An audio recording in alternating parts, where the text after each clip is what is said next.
And the purpose of the Committee of the Whole meeting is to hear presentations on the proposed budget for fiscal year 2018. Madam Clerk, roll call, please. Councilman Milne. Here. Councilman Tibbs. Councilman Bench. Councilmember Clark. Councilmember Moore. Councilmember Bryant. Councilmember Balls. Councilmember Humphreys. Here. Mayor Browning. Here. We have 9 members present, 0 absent. Well, thank you. And at this point, Mr. Manager, we'll turn it over to you. Thank you. So this evening during the Committee of the Whole, we're going to have an overview of the overall budget and general fund report, and then during the management update this evening, we'll report on the special revenue funds. Next Monday's Committee of the Whole meeting, the 17th, will be enterprise funds, internal service funds, and fiduciary funds. So we expect tonight to go until 6 o'clock. We'll take a break and then return for the regular meeting at 6:30. So before we turn it over to the Office of Management and Budget, I just had a few comments overall about the budget. So every year we start with a general message, and my message every year has been a status quo budget. So what that means is each department keeps the budget at the same level that it was the previous year. So they don't really have the opportunity to increase expenses anywhere. The only expenses that increase from year to year in our budget are personnel expenses, which would be wages from step increases. We had wage increases for contract reasons this year and last year and next year, and then healthcare increases. Those are what goes up in our budget, particularly the general fund budget. The budgets that do fluctuate would be special revenue funds, water, sewer, and then also anything where they do projects where they get funding from outside sources. So you'll see that's our fluctuation in our budget for the most part. Each department, with the assistance of the Office of Management and Budget, prepares their own budget. It's set up in the system by Yolanda and her staff. And then what the departments do is they can move the budget around within different categories, keeping it the same as the previous year. Sometimes they'll make recommendations to increase it, but we don't really have any ability to increase the budget in those other line items. So that's the process that they go through, is seeing where they want to allocate those funds. The budget is a long process. It starts in December, January, and finally will need to be approved before the end of this month, and we'll have it on the agenda for the final meeting in May.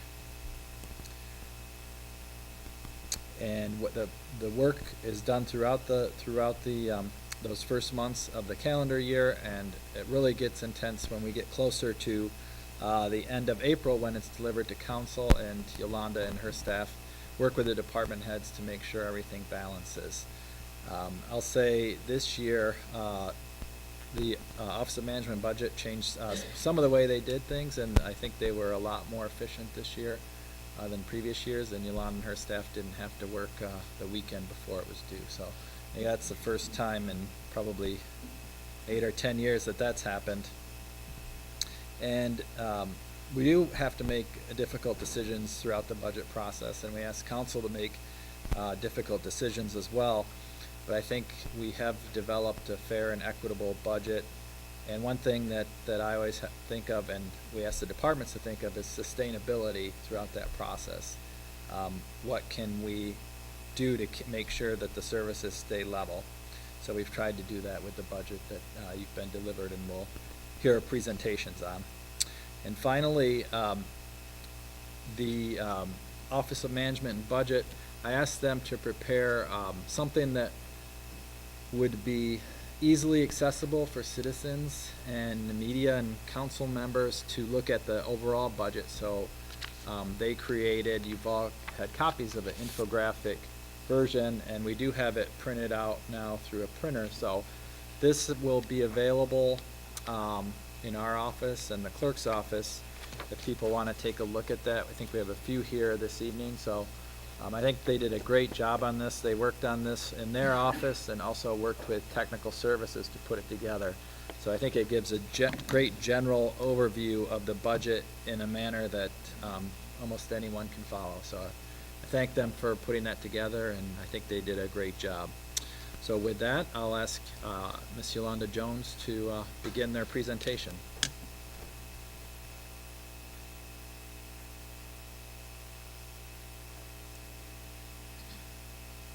Good evening, Mayor, Mayor Pro Tem, Council, and City Manager Morales. Before we get started, I want to introduce to you our OMB team. Brian Weiss, he's our Administrative Budget Analyst. He's been here for over a year. Chaz Brisky, you met him last year. He's our OMB intern.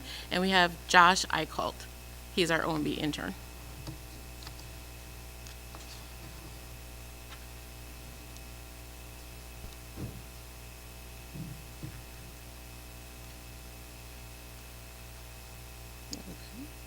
If I can get it to go.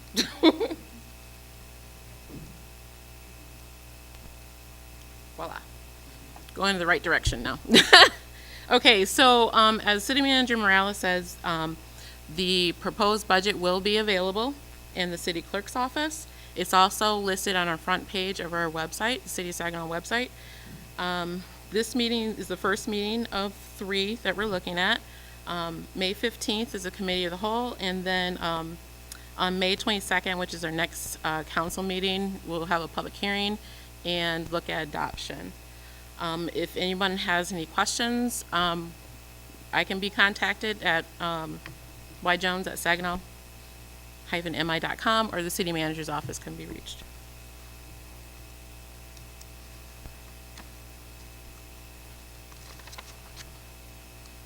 So let's go into our budget overview.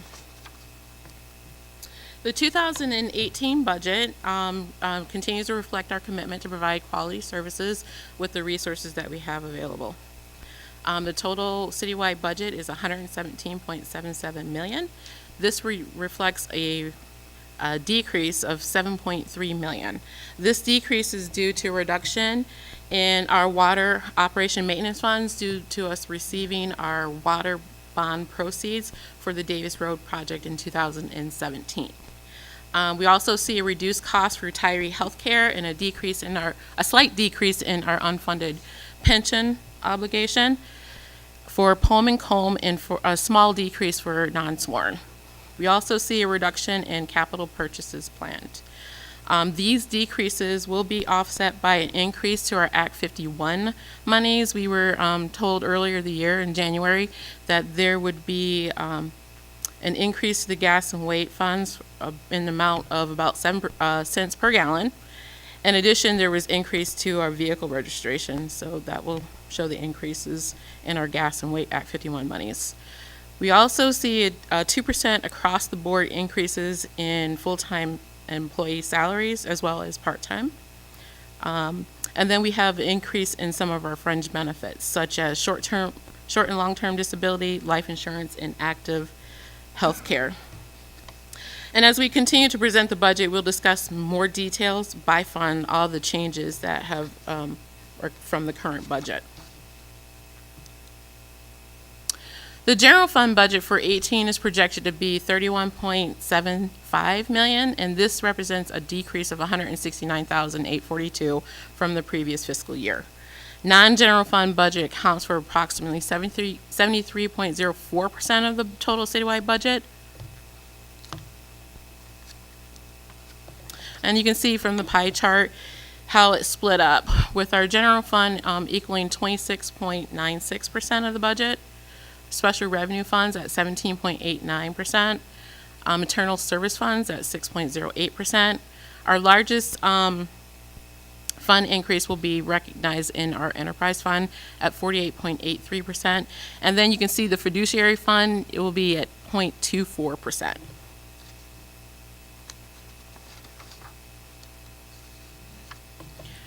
Looking at our tax mills over the last 5 years, what you'll realize is that it stayed the same.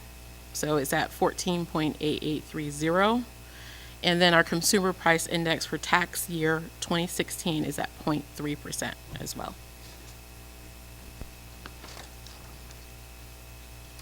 So let's look at some changes based on our different expenditure categories. What you will realize is that our personnel services will be reduced by 2.39%.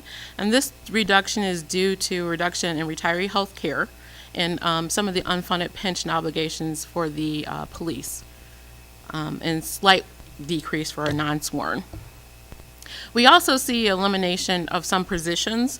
We have a skilled clerical position that's eliminated in fiscal services assessing, a skilled clerical position in maintenance service, an office assistant 2 in the clerk's office, a reduction in number of hours for our 3 election workers, and then for the SAFER grant, remember as we talked about it in our presentation, we're only budgeting for a quarter of the year.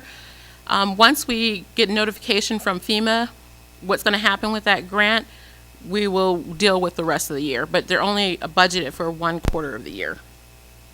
And we also have an elimination of a grant-funded police officer.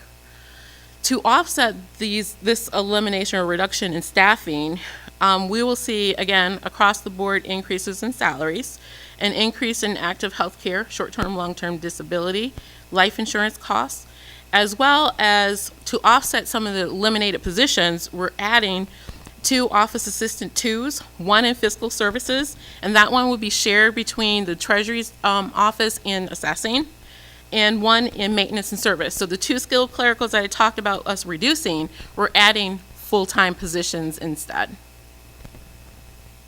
We added 2 brush collectors in the rubbish fund, a traffic maintenance technician in the rubbish and street funds, an office assistant 3 in the clerk's office. So I just mentioned that we eliminated the 2, we replaced it with the 3. And then we had some increased hours for the OMB interns. There was a creation of a 3-tiered salary range for the heavy equipment operators and the tree trimmers for streets and road collection, rubbish collection. And then there was a salary increase for 1 compost site operator, and that was to equalize out these positions. On our operating service side, you can see that this actually decreased by $6.86 million, and this decrease is largely due to the issuance of the water system capital improvement bond for the Davis Road improvement project that we received in fiscal year 17. Miscellaneous expenditures, which includes transfers, increase to fund equity, debt service, grants, and block grant services, increased by $1.98 million. And this increase is primarily due to an increase in the carryover monies of entitlement monies for the CDBG program, as well as program income for the Saginaw Economic Development Corporation revolving loan. The other thing that I can mention is that we are starting to pay our first principal payment for the 2015 GEO Limited Capital Improvement Bond, and then the first principal payment for the 2016 Water Supply System Bond, again, Davis Road project. Capital outlay will decrease by $1.14 million from fiscal year 17, and this is due to, again, fewer purchases and vehicle and equipment for streets and water and sewer operations. Now, I know there's been some question as to, okay, why we're seeing increases in our fringe benefits. So we added a slide to show you what kind of increases we're seeing. So for active health care, we're seeing between a 7.66% and 8% increase. As for for active health care, we're normally paying it single, 2-person family. So that's what your range would be, is between 7.66 and 8% increase. Life insurance goes up by 35%. Our short-term, long-term disability goes up between 7.99% and 74.1%. And right now what we're doing is we're shopping around. We're going back out to the market so that we can get the best rate for that. The largest increase we saw was actually on the long-term disability insurance. Dental actually decreases slightly by 9.92%. And then retiree health care, as you remember, back in January, you went to from like 15 plans down to 2. So that decrease is about 23.27%. for fiscal year 18. Something like we like to point out during the budget process is what is your strategic goals and how much money are we allocating towards it. We also complete an accountability report in our approved budget, so a lot of our goals and objectives that we set for as departments are tied to these funds.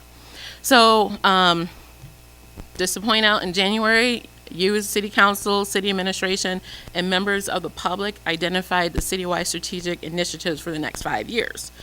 Those initiatives were economic development of urban core, neighborhood revitalization, arts, culture, and recreation, police, fire, and utility infrastructure. And so as you can see from a list here, this is how much we're allocating towards it. For economic development and urban core, we're like $961,000, roughly. Neighborhood revitalization, $4.1 million. Arts, culture, and recreation, $347,362. Police and fire, $22.36 million, and utility infrastructure, and that's basically like the pipes and everything, is $19.99 million. Looking at the citywide historical budget, we wanted to point out like how we've been doing over the last 5 years. As you can see, in 16-17 is a little bit higher than the previous year in 15-16, and this is due in large part to the Davis Road project. So as you can see, if we continued in this, if we didn't have that, it would be still in line where our budget's like 111.5 in 16, 125.13 in fiscal year 17, and 117.77 million for 18.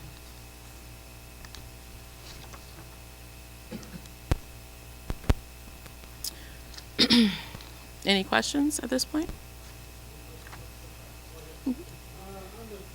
About the increases in some of the benefit costs, that extends across all the different funds people are hired through, enterprise funds, general fund, public safety. We handle benefits the same across all the funds. Okay? OMB touches every single person of the city, so it's spread all across all funds.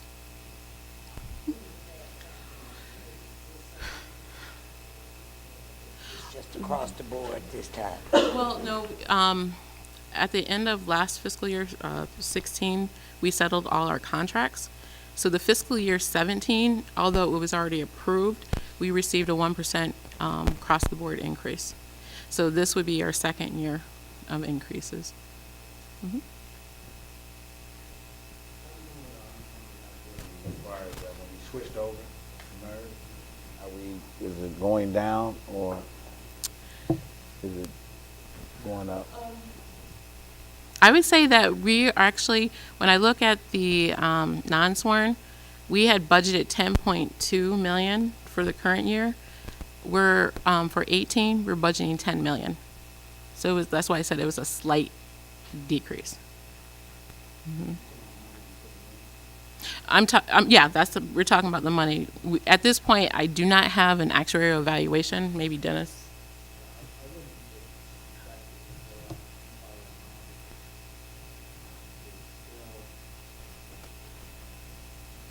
It hasn't been there for long, and I don't think there's that much of a difference on the rate of return. What you'll see is actual dollar savings from not doing everything in-house, not doing the medical. It's all contained within that contract, so we're not paying additional fees for those services. And I think when we switched both over, we estimated that to be a few $100,000 a year. You know, every year that's a significant amount of savings for the city. But as it's there longer, I know MERS DB pool had a really good year last year on their returns. So if that continues, long term, you could see the reduction in the liability, or not the liability, but a reduction in the unfunded portion. Or it's not going up, is it? Comes out, I don't know if it will be higher, an unfunded amount. So what happened too is actuarial assumptions are changing on all of our plans. which MERS had decided to do because of the funding level and the amount of money that local units were putting in. So what that means is, when they do their valuation, they put in all of these assumptions and they say people are going to live this long, they're going to retire at this age, they're going to get these raises. So what they actual experience is different. So statewide, MERS said people are living longer, so we have to change that assumption. People are retiring earlier, so we have to change that assumption. So when they did that, you could even see a reduction in the funding ratio for a plan, but that's not because the money changed, it's because the assumptions changed. So if people are living longer, you're going to pay pensions longer. But they do that on a statewide basis for all their pensions, so it's not something they single out. Bob Ruth is here, the chief. He was on the Police and Fire Pension Board for, I think, over 20 years. That board also considered these changes, but we didn't make one the entire time I was going to the meetings. Sometimes they're recommended by the actuaries, but the board decided not to make the changes to keep the payments at a lower level for the city, which probably isn't that's a reason why it's a good thing to have it separated, because you have people not making that decision that are working on the budget. So probably should have been done or would have been done either way, so that was done this time. What we're doing now is also, for any chance we get, we want to put more money into that pension fund, because I'll tell you, we did re-amortize, if you recall, last year periods, but we committed to MERS that we would pay more into it because we were at a low funding level. The level for the non-public safety is below 50%. So if it gets lower than that, then you're in a danger period, which causes some triggers at MERS. So the amount that we have in the budget now is more than our actual requirement, but we did say, when we asked MERS to re-amortize, we told them that we would do that.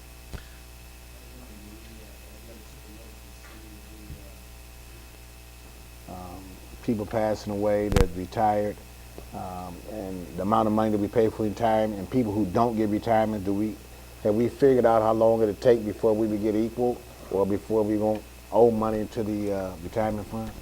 Anybody ever thought about that? Or Sure. I'm not sure what. We might sit down sometime to talk about that with a little bit more explanation. I'm not sure what you mean. for instance, if we are $300 million minus in that fund right now, through attrition, through people passing away, through people not getting, the new hires don't get retirement, have you figured out when we will pay that all off, or when it will become zero? Yeah, you're looking at probably in the neighborhood of, and they can't tell you for sure, but it's usually about 18 to 30 years, I think, is what they're looking at. Recall, Dennis? Yeah. So we would have been looking at yeah, so we'll be in a great position with 30 years if you can.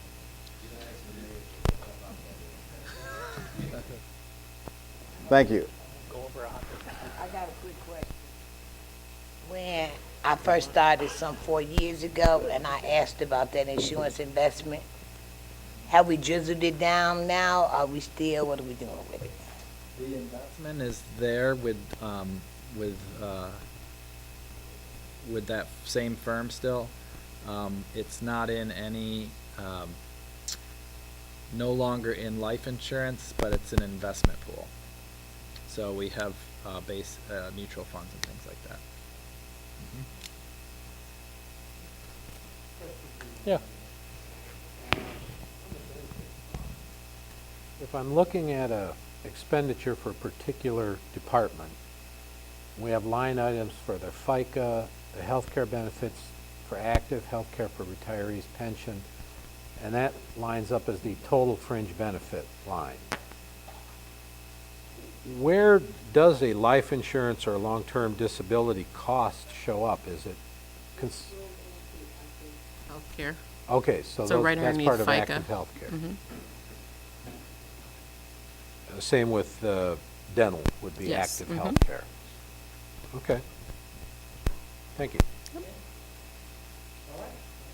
Okay, awesome. Moving on to the general fund. The general fund, like I said before, general fund revenues are found on page 61 to 72 of your budget. The general fund will be 31.75 million. And again, this is a decrease of 169,842. As in previous fiscal years, the three major revenue sources of the fund is property tax, income tax, and state shared revenues. So let's look at them closer. Property tax will be 3.98 million for fiscal year 18, and this is roughly a 17.13% or $823,000 decrease from the previous fiscal year. This decrease is due to a reduction in the capture taxes from the city's Brownfield district. We've worked extensively for the last 2 years to get this to a point where we're cleaning up the brownfields and they're getting ready to go. State share revenues will be 25.24% of the general fund revenues, and it's projected to be 8.01 million. This is actually a decrease of 42,465 from the previous year, and this decrease is realized in our constitutional revenue share. Income tax will be 12.2 million. This is 2.10% or $250,000 increase from the previous fiscal year, and this is due to additional businesses that are expected to open in the city. Grant revenues for fiscal year 18 are expected to increase by 227,768, and this increase is associated with increase in our state fire protection funds. So we get payment in lieu of fire protection for the state building. That money has actually gone up. Our local community stabilization funds and our Medicare reimbursement. License permits and fees will be 1.35 million for 18, and this represents an increase of 45,728, and this is mostly due to an increase in our cable TV PEG fees for SGTV. So when we made during mid-year when the SGTV coordinator was made full-time, these funds cover his salary.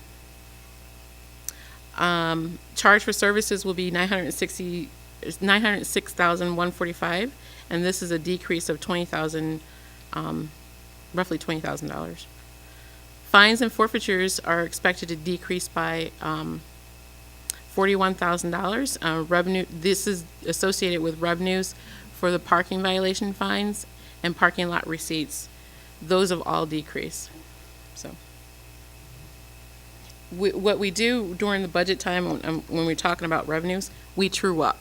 So we're looking at trends. We do a 5-year history. You're looking at the 5-year history, and if we're seeing it decrease, we decrease the revenue because we want our revenues to be kind of exact. Interest and rents are projected to increase by 35,735, and this is due to an expected increase in our interest received on delinquent income taxes and investments. Our reimbursements will be 3.11 million for fiscal year 18, and this is an increase of 556,916. This is due to an increase in the indirect cost allocation. So each year we have Maximus come in and do a cost allocation across all funds or funds that the general fund provides services to. We saw an increase in that. Other revenues will decrease by 3,117 or 3,177 or 1.28% from the approved fiscal year 17 budget. There will be no operating transfers. There will be an operating transfer of $181,000 into the general fund, and this is coming from the community development block grant. And then there's no use of fund equity appropriated. So long time ago, about 5 years ago, we stopped budgeting use of fund equity in our budget, so there is no fund equity for the general fund. We have, let me clarify that, we have fund equity, but we're just not budgeting for it. How about that? So at this point in time, I'm going to ask Brian Weiss to come forward and speak about the general fund expenditures.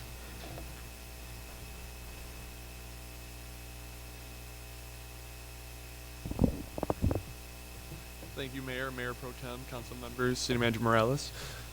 To begin by going over the general fund expenditures, they are broken down by department, and we'll go into each one in the more detail coming up. And you can see that the total for the 2017-18 proposed budget is $31.75 million, which is the same as the revenues. Okay, and starting with the Offices of General Government, which begins on page 76 of the budget document. The Offices of General Government consist of City Council, City Manager's Office, SGTV, Human Resources, City Clerk and Elections, City Attorney's Office, and the Office of Management and Budget. And combined, they represent 7.71% of the total general fund expenditures. And that total amount is roughly $2.45 million.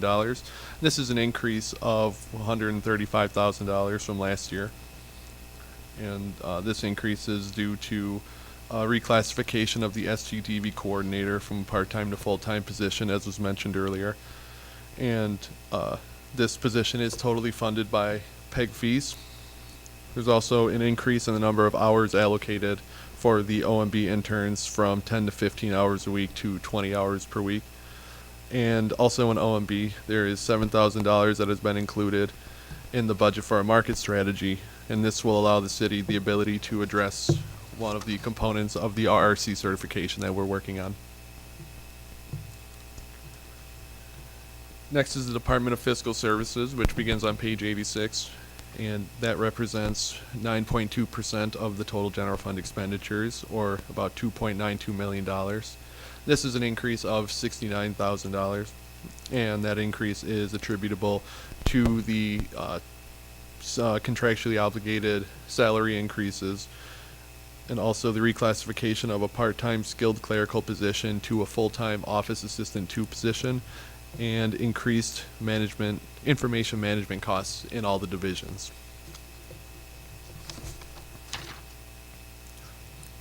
Community Public Safety Police represents 32.9% of the general fund expenditures, or about $10.45 million. And this is an overall decrease of $809,823. And the largest part of this decrease will be realized in personnel services, and is due to a reduction in police pension obligations, as well as a reduction in the cost of retiree health care. And these savings are partially offset by a 2% salary increase in accordance with the collective bargaining agreements. Operating expenses are expected to decrease $92,000 due to a decreased motor vehicle repair costs and decrease in information management charges. And no capital outlay purchases are budgeted for fiscal year 18. Next is fire, and the fire divisions in the general fund represent 25.82% of the general fund, or $8.2 million. And this is a net increase of $49,000.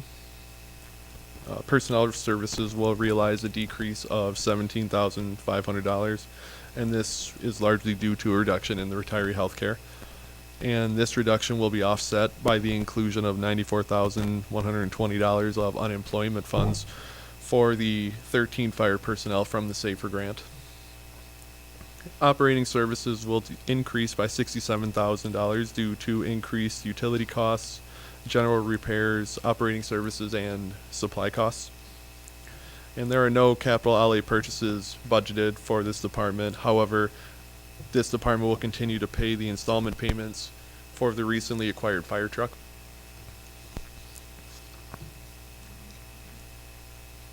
And next on page 110 is inspections and neighborhood services, which represents 4.7% of the general fund, or $1.49 million. and this is an increase of roughly $3,000 from the previous fiscal year. And this increase is due to contractual pay increases, and no capital outlay purchases are budgeted for this department. Yes. Neighboring communities, have we getting any income for that? Yes, we are. Is it significant? It's about 35 to 40,000. We can buy a policeman halftime for that or something. Okay.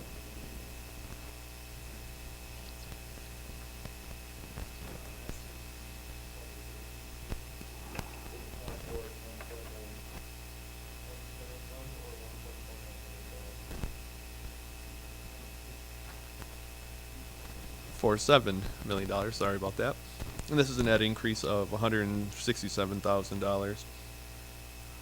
Personnel costs increased by $17,000 due to contractual pay increases and the reallocation of staff from other areas into our newly created Parks Grounds Maintenance Division. And previously, these positions were allocated under the Abatement of Nuisances and Facilities divisions. And these costs are slightly offset by reduced pension costs. Operating expenses increased by $135,000 due to increased employment agency fees in the cemeteries and facilities divisions, as well as costs pertaining to the grant-funded Ojibwe Island Improvement Project. These costs are partially offset by a reduction in street lighting utility costs due to the retrofit of the street lights to LED lights. And there are capital expenses of $15,000 for siding and carpet replacement in the Greenpoint Nature Center Visitor Center. And on page 126 is the other general fund expenditures, which account for 8.75% of the budget, or around $2.78 million. This is an increase of $215,000. And this increase is due to a higher appropriation of GIS charges for services provided, as well as $172,000 appropriation for the OPEB liability to be paid toward the OPEB liabilities fund, and an increase in the debt service payment for the 2015 GO Limited Capital Improvement Bond, since principal payments are to begin this year.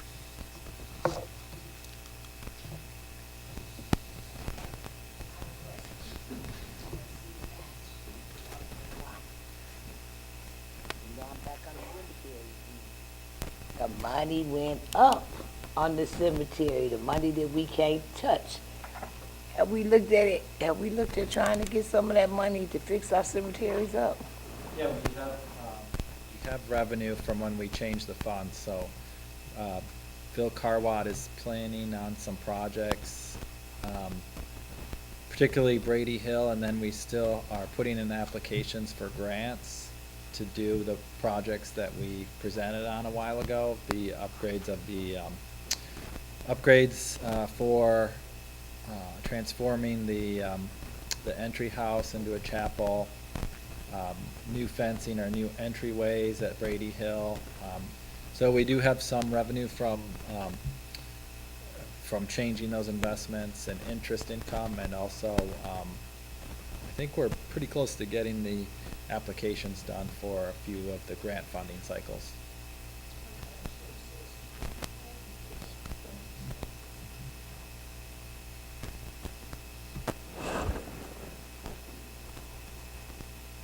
Go ahead, Judge. I just had a quick question. I saw that there was a projected increase in collection of income tax, 2%, and that was based on new businesses. I'm sure that's a conservative, but I was wondering how you came up with that projected increase.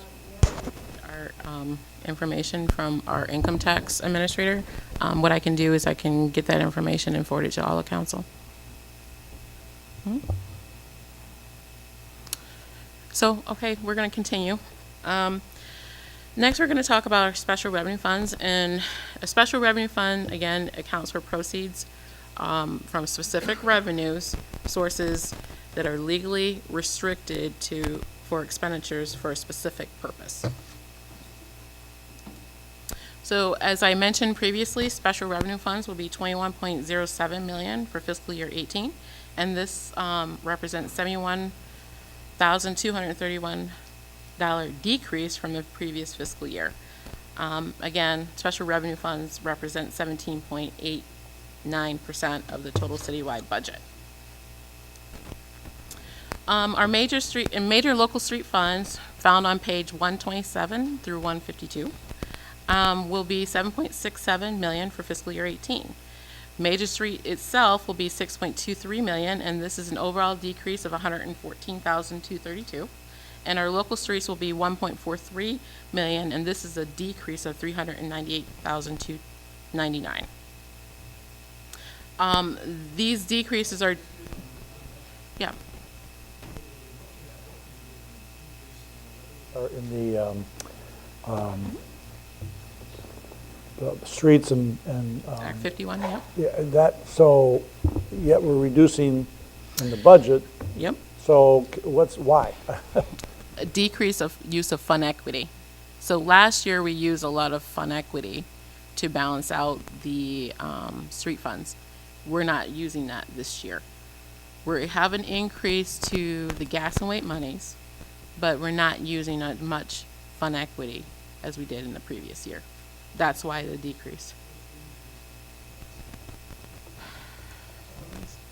Let me see here. Can I look that up and get back with you? Yeah, the reason I'm asking is, so obviously if we're not using the fund equity, so, and we're having a drop, there's a huge difference between that increase and that drop. So I'm just curious how much that is. If need be, you can get back. But.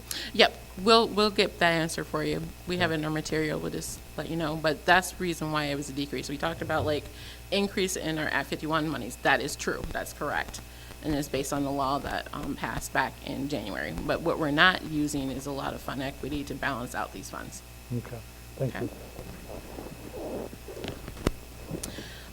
So for major and local street, there was an increase of a net 1.89 FTE, and this is looking at major street, that increased by 1.92, but our local street decreased by 0.03. A lot of fractions there, sorry, but that's how it kind of happened.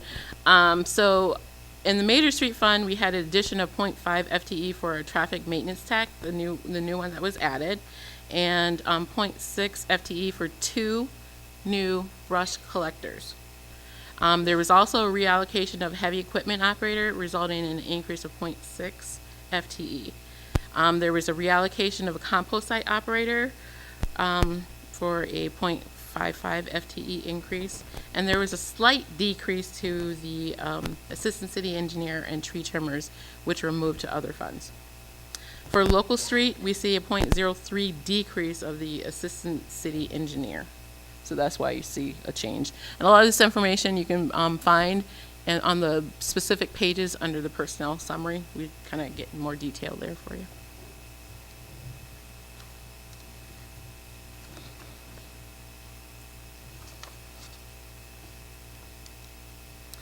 So you can see from this chart, the funds for local streets will be 1.43.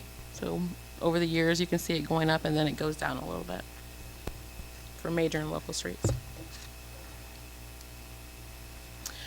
So looking at Major Street itself, Major Street realizes a decrease of 114,232 overall, and this is largely due to a reduction in the amount of reserve funds that I talked about previously that will be utilized in our FY18 budget. However, to offset this reduction will be an increase to the Act 51s, which I previously mentioned, that we received from the state. Nevertheless, the number of street projects and operating services and capital outlay will be tailored back based on those monies. So we're not going to use the fund balance, and we're going to tailor back a little bit on some of the projects. As it pertains to capital outlay, it will be a decrease of 116,700. However, like I said before, this is a plan. They do plan on purchasing a dual axle hook loader truck. Say that fast. Okay, so also what you're going to realize is our miscellaneous expenditures increase by 82,164. This is due to the transfer to the local street fund of $68,004 and a contribution of $14,158 to our OPEB liability fund. Yes. Liability fund, It's our 674 fund, 670. which is our unfunded liability. It's a fiduciary fund. Okay. If I look at a department's budget, I don't see where the money is that goes to that. What's it It's- carried under? It's under operating transfer, so if you look at, when you're looking at the departmental budgets, you will see account 9660. It should say transfers. Okay. Some of that would be considered internal services? No, so guess I'm for the having- major street, they can contribute funds to our local streets, and they Right. can contribute funds, or when you do an operating transfer out, it'll go to other funds. So primarily, they use it to transfer to your local street, and in this case, we're transferring about $14,000, $14,158 to our unfunded liability fund, so we continue to add to our OPEB liability. I will talk to you some more about that later. Okay. No, I'll slow things up here too much. So on the local street side, we see local streets will decrease $398,299. Personnel services decreased by $187,978, and this is due to a reduction in our retiree health care and some pension costs. Operating services decreased by $178,368, and this is due to having fewer street resurfacing projects planned. Their capital outlay will be zero. And then this fund is also contributing $9,347 towards our OPEB liability fund.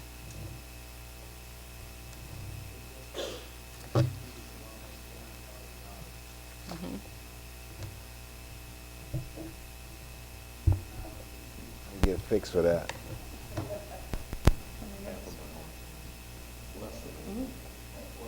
Point four. Okay.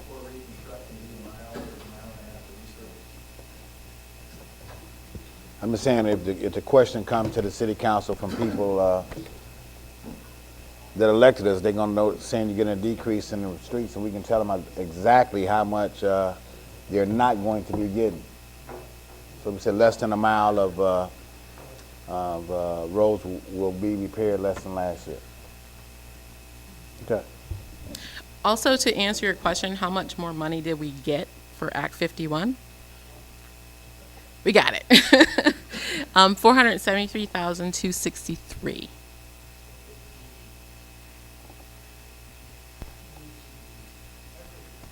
About 600,000 ballpark that we're. Right, so we reduced our use of fund equity by $612,000, and we increased our Act 51 by $473,000.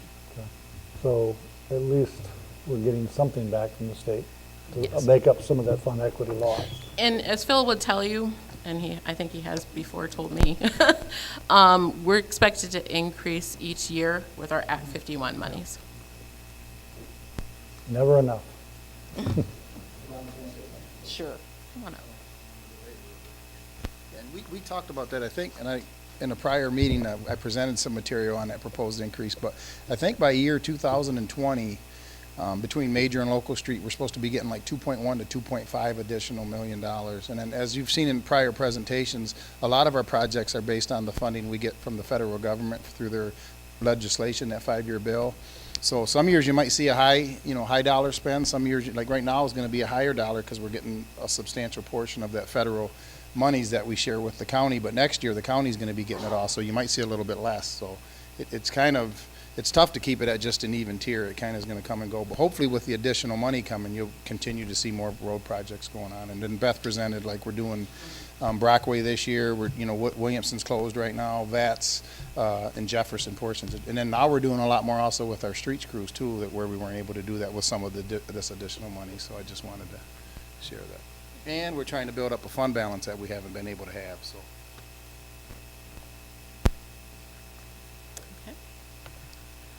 Moving on to rubbish collection fund, which can be found on page 153 to 165. what you will see is that the rubbish collection funds budget will be 4.07 million, and this is an increase of 216,046.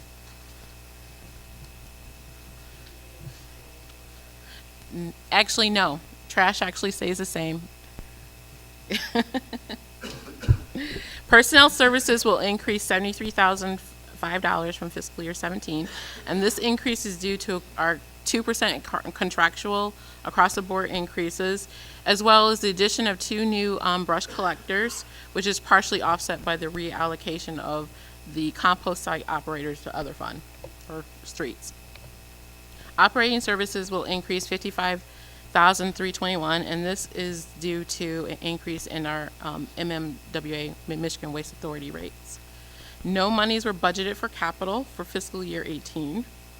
And the largest change to the expenditure side of the rubbish collection fund is in miscellaneous expenditures, and this is due to beginning to make our principal payments on the 2 bond issuances, as well as, I believe, an allocation of funds to our OPEB liability.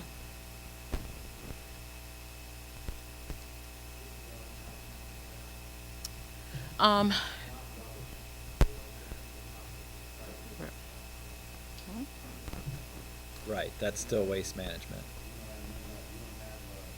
Just coming here trying to compete for the rubbish collection. Our contract is with the Mid-Michigan Waste Authority, of which the city, I believe, is a founding member, and Phil Carwatt sits on that board for the city. So our contract's with the authority, and then they contract with waste management for rubbish collection. Last year is when we brought the recycling back in-house.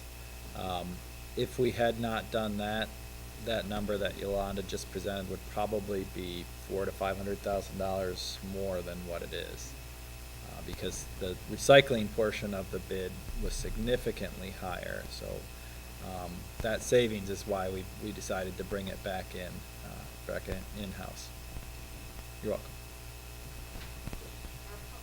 Fund is our next fund that we're going to discuss, and that can be found on pages 166 to 171.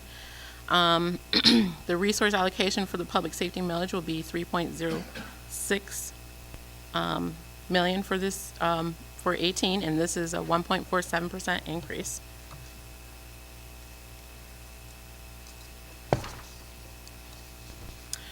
Total personnel complement will be at 32 FTE, as it has been in the last several years. And there's roughly approximately 65-35 split, as it has been over the last several years as well.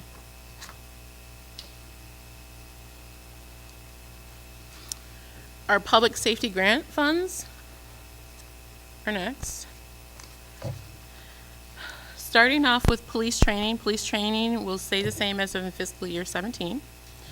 The Department of Justice JAG grant fund will be decreased by $3,563. And what normally happens with this, and we kind of decided this year that instead of trying to partially fund for something that's we got an allocation for, we're going to wait to receive the award. Normally we receive the award in June of the year, so that's why it's budgeted at 0, but there will be a budget adjustment coming back to council after the first of the year to recognize the funds that we will receive for this grant. The drug forfeiture fund will increase by $4,000, and this increase is due to the purchase of electronics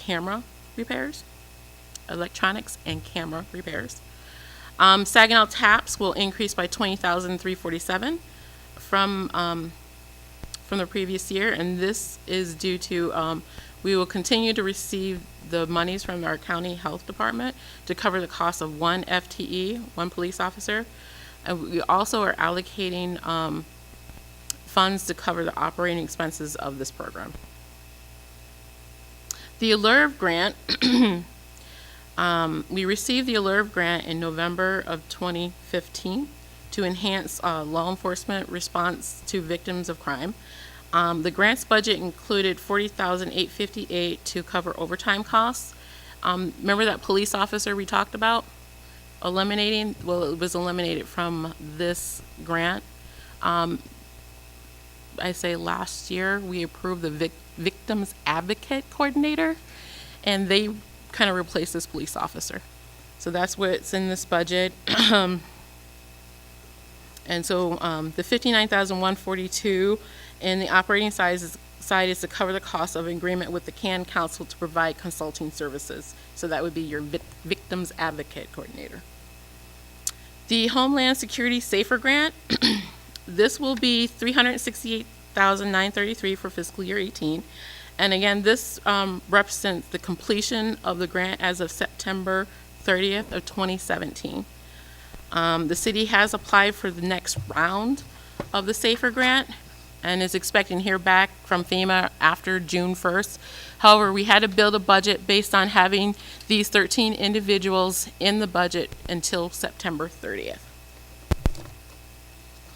So at this time, I'm going to bring Brian up to finish this off with special revenue funds.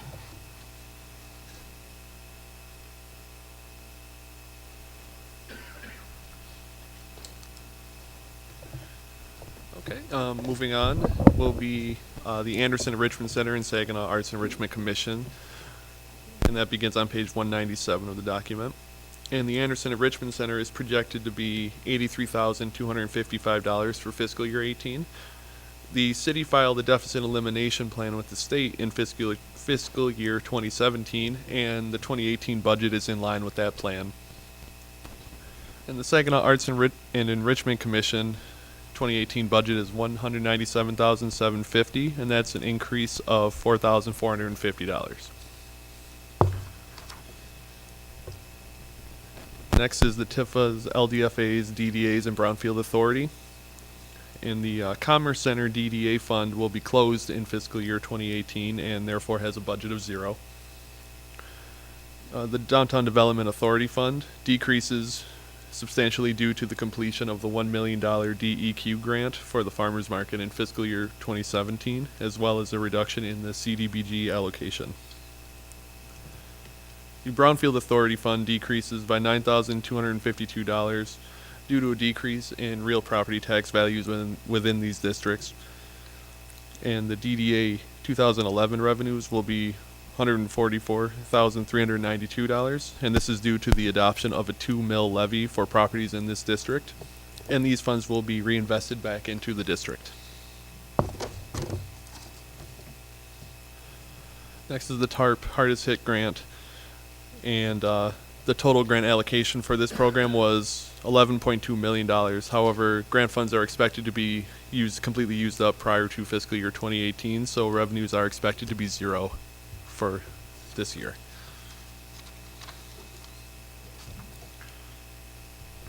And next is the Community Development Block Grant, and that begins on page 218 through 243, and as you can see, it is made up of multiple funds for different purposes. And starting with the Community Development Block Grant Fund will be $2,522,487. And most of this increase is due to the carryover of funds from the previous fiscal year for additional demolition and housing rehabilitation projects. And then in the CDBG Residential Loan Fund, the budget will be $576,204, and this represents a $2,800 decrease from the previous year. For the CDBG Home Program, it will decrease by $31,081, and this reduction is due to a decrease in the federal entitlement funding. And finally, the Saginaw Economic Development Corporation Revolving Loan Fund will increase by about $136,000, and this increase is due to the recognition of program income, and the total budget for that will be $848,000.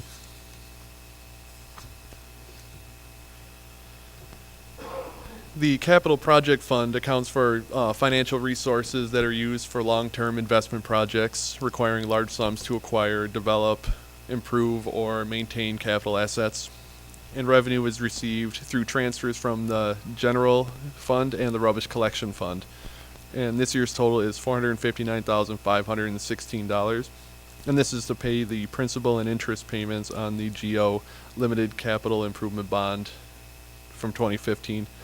And It's important to note that this bond also had purchases from water and sewer funds in there as well, but the installment payments for those funds will be listed within those individual funds. And the Celebration Park Fund is proposed to be at $66,357, and this is roughly a 33% decrease from the 2017 budget of $98,559. And this decrease is mostly recognized in capital outlay, which has been reduced to 0 this year.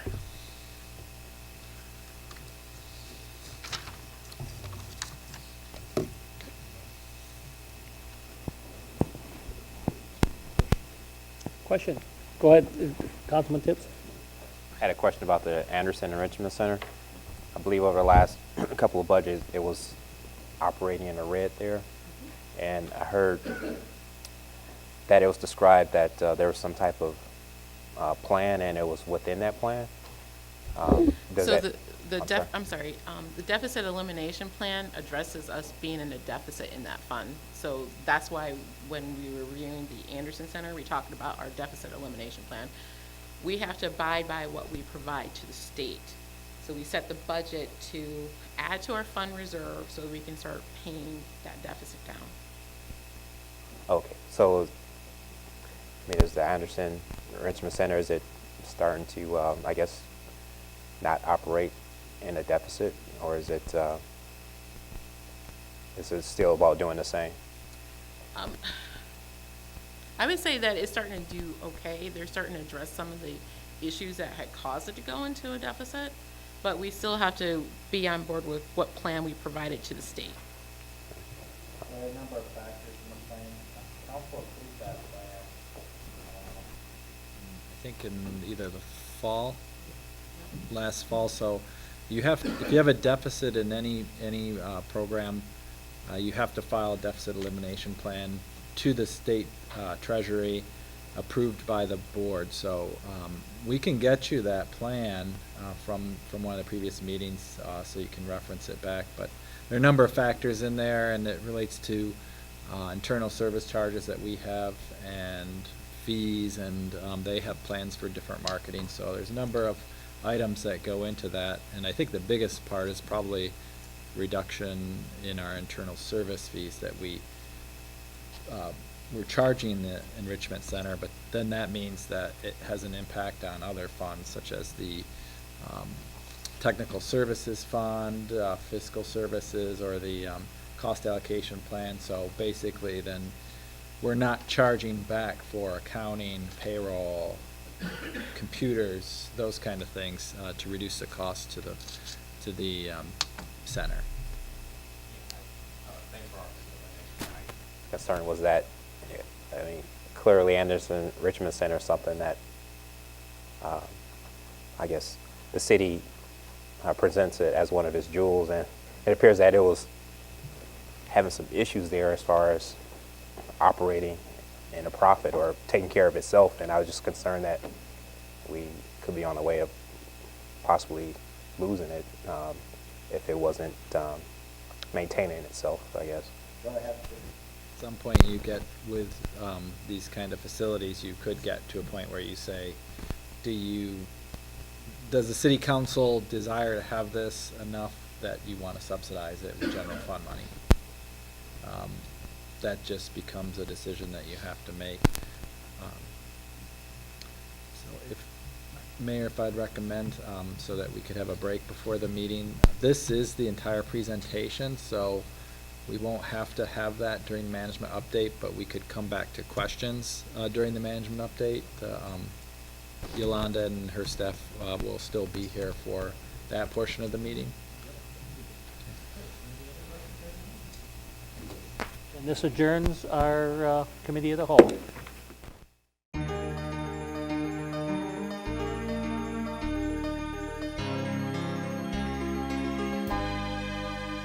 And welcome to tonight's city council meeting. We begin our city council meeting as always with a prayer and a pledge. If you'd like to, please bow your heads. Gracious Father, we thank you for this opportunity we have to serve the community here in Saginaw. We ask you to be with us during our deliberations. We ask you to be with all our city employees. Keep them safe and in your will. We ask all this in your name. Amen.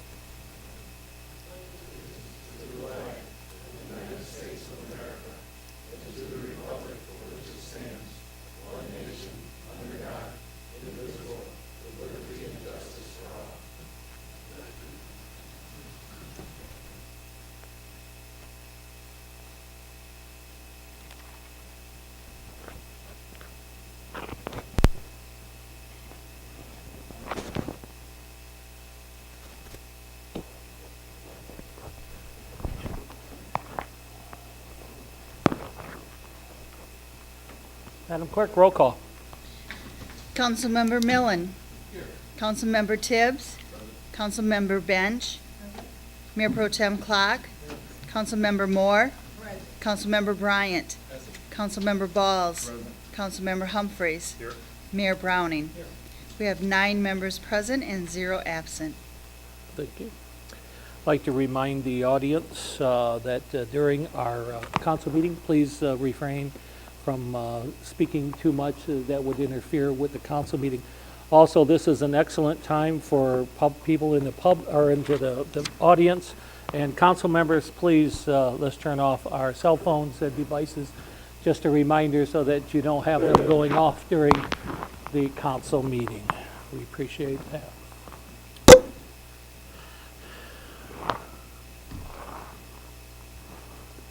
And Madam Clerk? I have some announcements.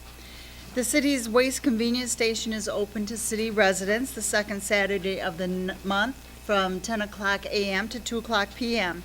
And it's located at the Public Services Building by using the Holland Avenue entrance. City residents may dispose of items that would otherwise be taken to the landfill that curbside does not pick up, such as your building materials. Residents may also drop off recycling for glass, plastic, and paper. The next collection day will be this Saturday, May 13th. Collection for leaves and yard waste must be placed in paper yard waste bags or in 33 gallons or smaller containers, which are labeled yard waste that do not weigh more than 50 pounds. We have yard waste stickers available in the clerk's office and the Public Services Building. And your yard waste is collected on your regular trash day through November 30th. Saginaw Fire Department will conduct a free child safety seat inspection event on Saturday, May 20th from 10 o'clock a.m. to 4 o'clock p.m. at the Central Fire Station, which is located at 108 Federal Avenue.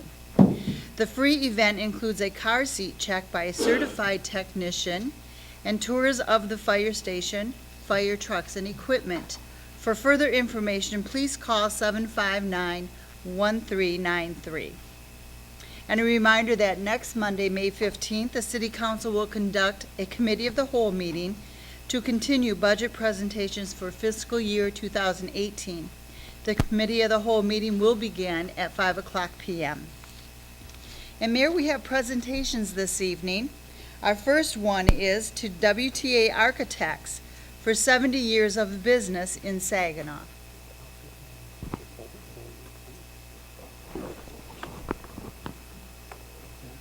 Mr. Fogelsacker?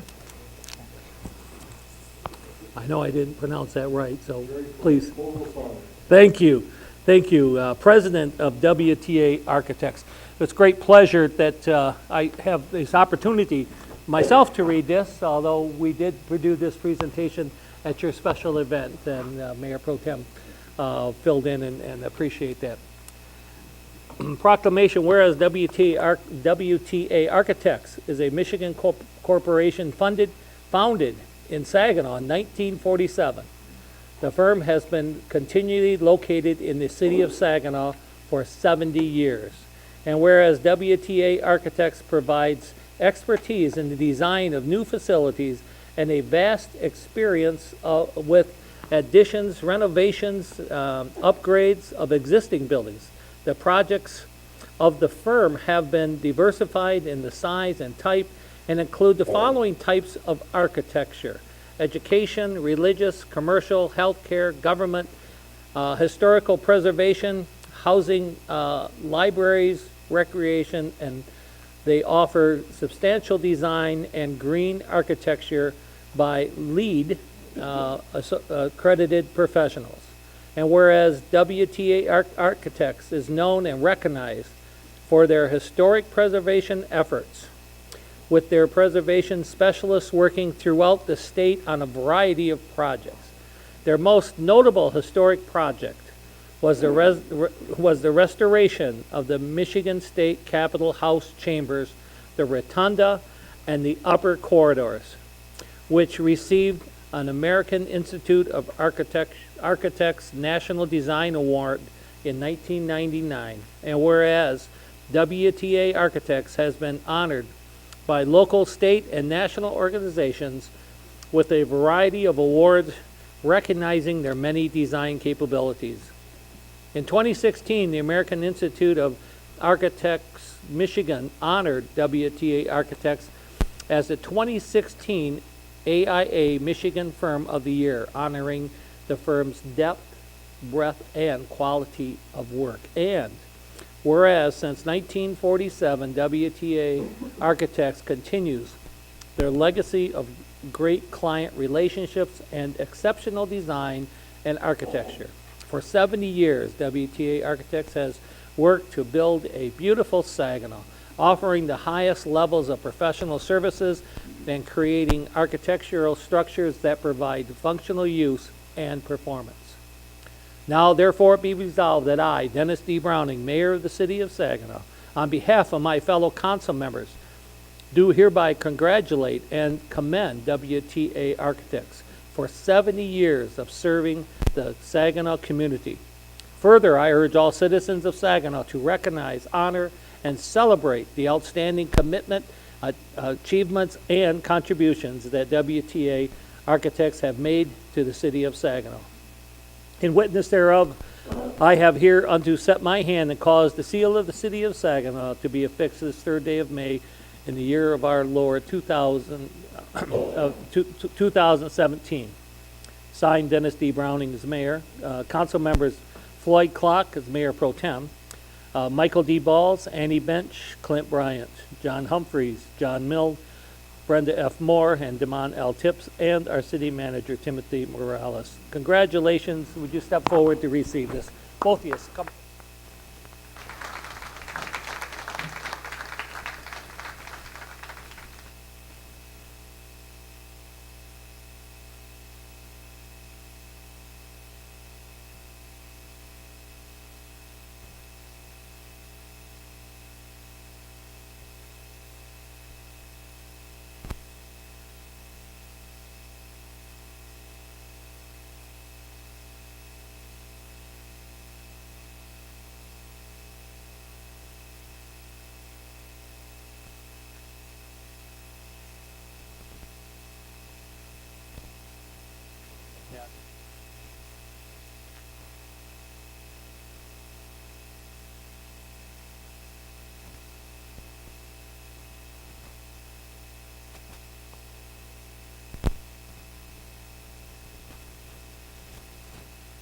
It is an extreme privilege for us to receive this award, this proclamation. Our firm has been in business for 70 years. We've got a very, very talented group of 23 architects, designers, and technicians that do work all over the state of Michigan, all sorts of types of projects. But we're most proud of the work that we do right here in Saginaw. Within a couple of blocks from our office, we can see downtown Saginaw being transformed. Excuse me. From work that John Rice worked on with the Eddy Building and the Bancroft, we see people walking down to restaurants downtown. Our project at SVRC Marketplace is so exciting, and projects that are on the board right now for Delta Saginaw, it's just amazing. Like within the last 5 years, the transformation of downtown Saginaw. We're so proud and excited to be part of that and to see that happen. It's truly a pleasure. We have, again, a very dedicated staff. At our open house, we acknowledged a couple of really key individuals, and you probably all know Les Stink now from our firm. How about working 58 years for one firm? The man is amazing, and he's such a mentor. He sits right next to an intern that's got 2 years experience. Alongside him, only 44 years experience with our key marketing gal, Kathy Rice, and Tom Ray, our lead designer. He's only got 40 years. I've got 30, so I got a long way to go yet, but it's truly a pleasure working with people that enjoy what they do and do just wonderful, just great architecture. So it's nice being acknowledged by our Michigan AIA board. and also nationally and locally here tonight. And it's truly a pleasure. We thank you very much.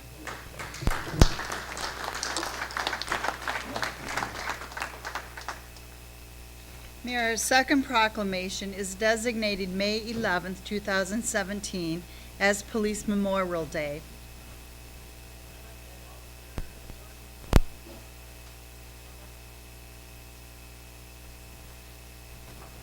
Officer Jordan Beatty, come up front, please. I have a proclamation here reference the Police Memorial Day. And whereas the courageous men and women of the Saginaw City Police Department should be honored for the discipline and distinction they show in preserving the rights, the freedom, and the safety of all citizens of Saginaw, whereas it is important that all citizens know and understand the duties, hazards, responsibilities, and sacrifices of these brave officers as they serve our community.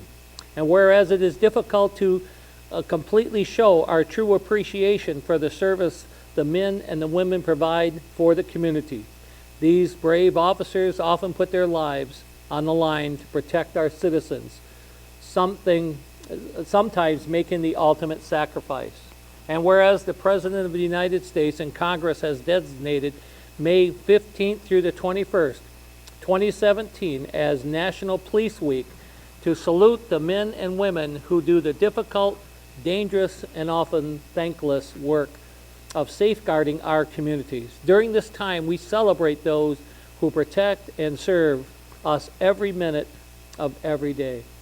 And whereas on Thursday, May 11th, 2017, the City of Saginaw will recognize the members of our police force and pay tribute to those officers who have laid down their lives in the performance of their duty.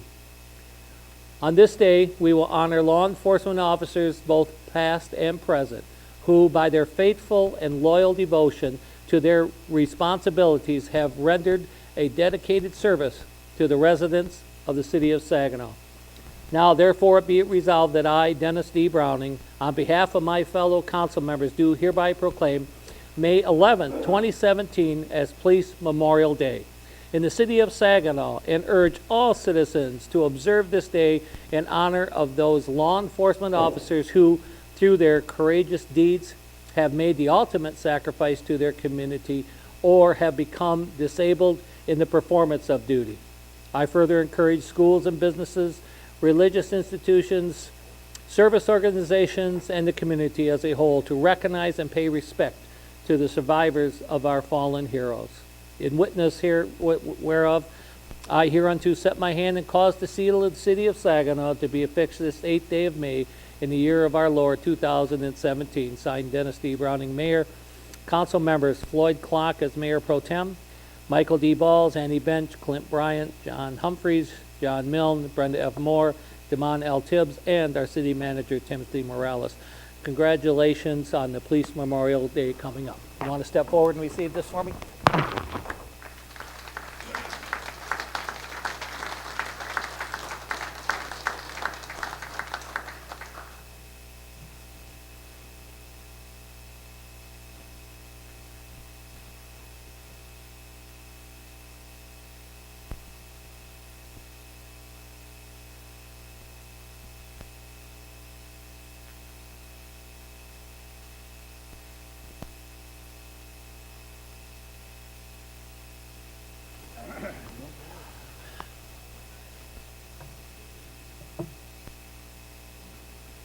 Now it's your time, officer. We are very, very honored. And you have to forgive me if I get choked up here a little bit, because this is kind of special. You have some special guests with you today. Is that correct? And who is with you today? My parents are Raymond Beatty and Yvonne Beatty, and my girlfriend, Patricia Bond. I would like them to join you at the podium. Would you please join him up at the podium for me, please? Because we're honoring you at the same time. So if you just kind of stand behind him.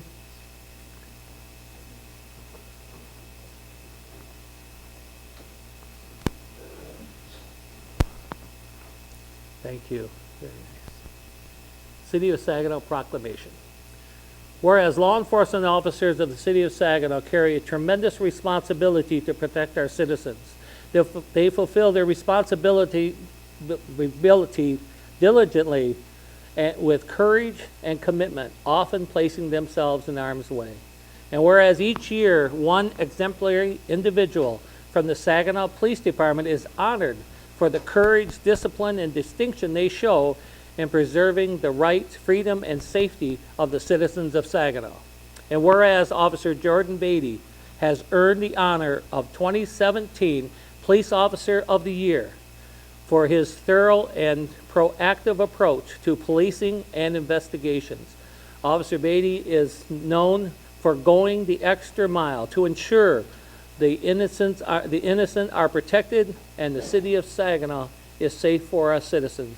And whereas through the perseverance of Officer Beatty and others like him in the Saginaw Police Department, we are experiencing a drastic reduction in violent crimes in the city of Saginaw. Officer Jordan Beatty demonstrates hard work and dedication every day. He truly is an asset to the Saginaw Police Department and the citizens he serves. Now, therefore, it be resolved that I, Dennis D. Browning, Mayor of the City of Saginaw, hereby urge all citizens of Saginaw to recognize, honor, and celebrate the outstanding achievements and contributions that Saginaw Police Officer Jordan Beatty has made to the City of Saginaw. In witness whereof I have hereunto set my hand and caused the seal of the City of Saginaw to be affixed this 8th day of May in the year of our Lord 2017. Signed, Mayor Dennis D. Browning. Council members Floyd Clark as Mayor Pro Tem, Michael D. Balls, Annie Bench, Clint Bryant, John Humphreys, John Milne, Brenda F. Moore, and Damon L. Tibbs, and City Manager Timothy Morales. Congratulations, Officer of the Year.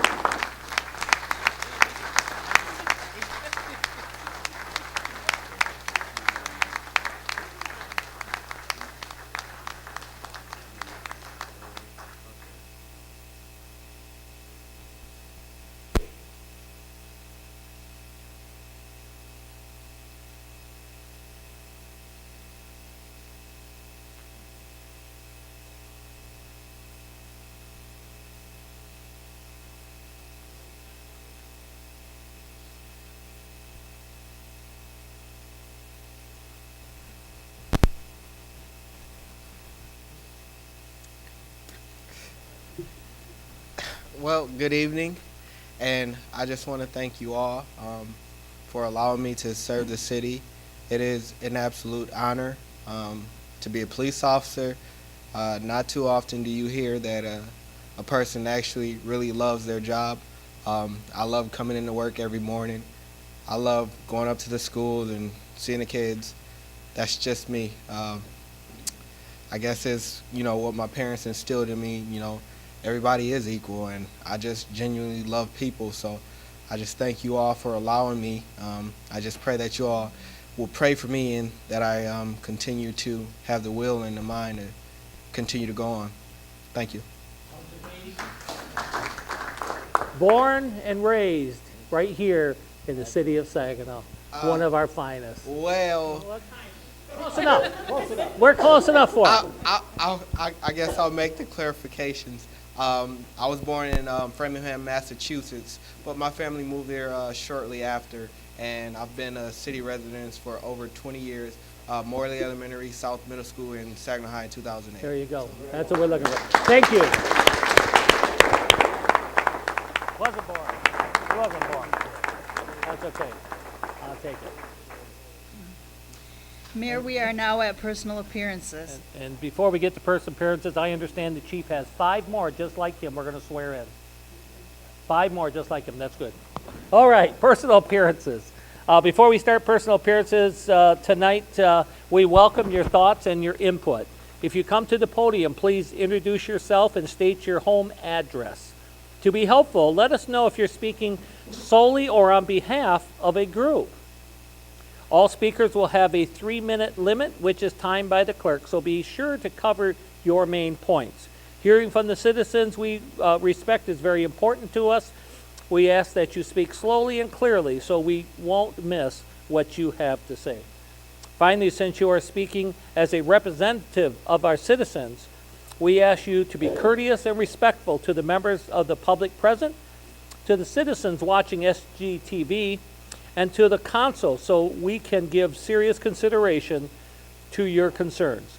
All follow-ups will be referred to city staff. Madam Clerk? Yeah. Yes, Mr. Bryant did call and withdrew his personal appearance request. Therefore, our first speaker will be Bill Scheiberger.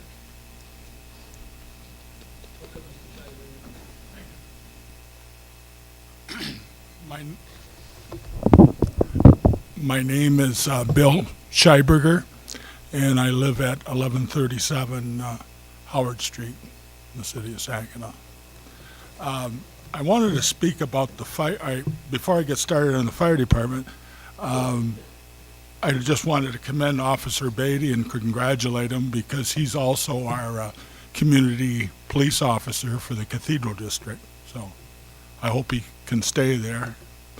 But I wanted to talk about the fire department, about what if Saginaw's Safer Grant application fails?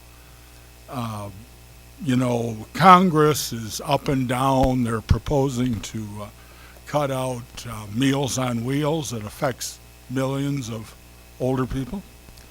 And I had some suggestions where it could help fund the fire department. And one of the suggestions or solutions is to have a $100 inspection fee for uninsured homes and also vacant homes. And then you can break it down or specify if homes are for sale, if you don't want to charge the $100. But this way, it's telling the citizens or these property owners that the city is really careful or about a lot of times, for example, a lot of vacant houses, people store things. They let their friends store things, flammable liquids or whatever. And that was one suggestion. And the other one was, and Detroit has done this, but not for the benefit of a fire department. They had charged, in years past, they had charged a sales tax on electric bills, say like 2 or 3%. This would let citizens that don't own homes but are renters to get a little skin in the game to pay the cost for the fire department. I really don't want to see a national fire department, and I don't know if it's headed that way. But really, for local government, the prime purpose of local government is public safety. So I realize they do a lot of services for us, but the city, but the funding for public safety really has to come first. If I still have time here, a couple other suggestions I had is put most city employees on a 4 10-hour work day schedule. Of course, not firefighters or police. Thank you all. To be continued. Our next speaker is Howard Rivard.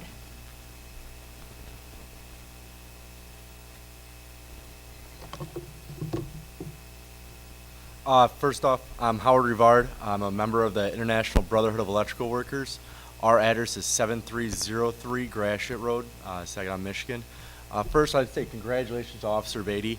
That is an amazing honor. Thank you for everything you've done for our community and continue to do. I'm here to talk to you a little bit about our apprenticeship programs and what we do for our community also.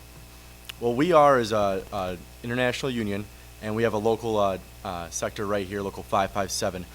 We are members of this community, and we bring members into the electrical field and help better raise their lives. This includes, better benefits and wages for them. What we try to do in our local is help out the community that supports us. We do many different projects around the city here, such as the farmers market that is coming up. We work in many of the schools and many of the local area businesses. In fact, many of our contractors start right here in the city of Saginaw, along with our members. We have 210 members currently right now in our local. That is a huge amount of people that are spread out amongst this community with their families and other ones that help produce and bring up this community. And as mentioned earlier tonight, Saginaw is really on the comeback, and our local is trying to help out as much as possible. We've done charity works at Veterans Memorial Parkway. We've donated food and done food drives for the First Ward Community Center, and do a lot of work with United Way and Hidden Harvest. Some of the things that we are doing is getting apprentices into the community that are from the inner city and bring diversity into our local. These are things that we're very proud of and that we really embrace because it brings so many different aspects to the electrical field. We currently are just taking an apprenticeship class right now, but we are always taking apprenticeship applications. I'd like to encourage everyone here to think about these apprenticeship programs and when we do have upcoming apprenticeship classes being taken in. We're educating not only ourselves in the electrical field, but members of our community to help better them to realize how important our lives and our time is worth here in the city of Saginaw and the outer lying jurisdictions. I brought with me tonight a report done by the public sector consultants. They were a firm hired by the Michigan Building Trades to do information and a study on apprenticeship programs throughout the whole state of Michigan. This not only shows electricians, but other different building trades unions and how the apprenticeship program really betters our community, not only with just the members learning how to do a skill and a trade, but the aspect of how much they put back into the community when they're paid a fair wage to work on such jobs. And I can leave that with the city clerk tonight. I'd like to say thank you for your time, and I appreciate you guys having me and allowing me to speak. Thank you.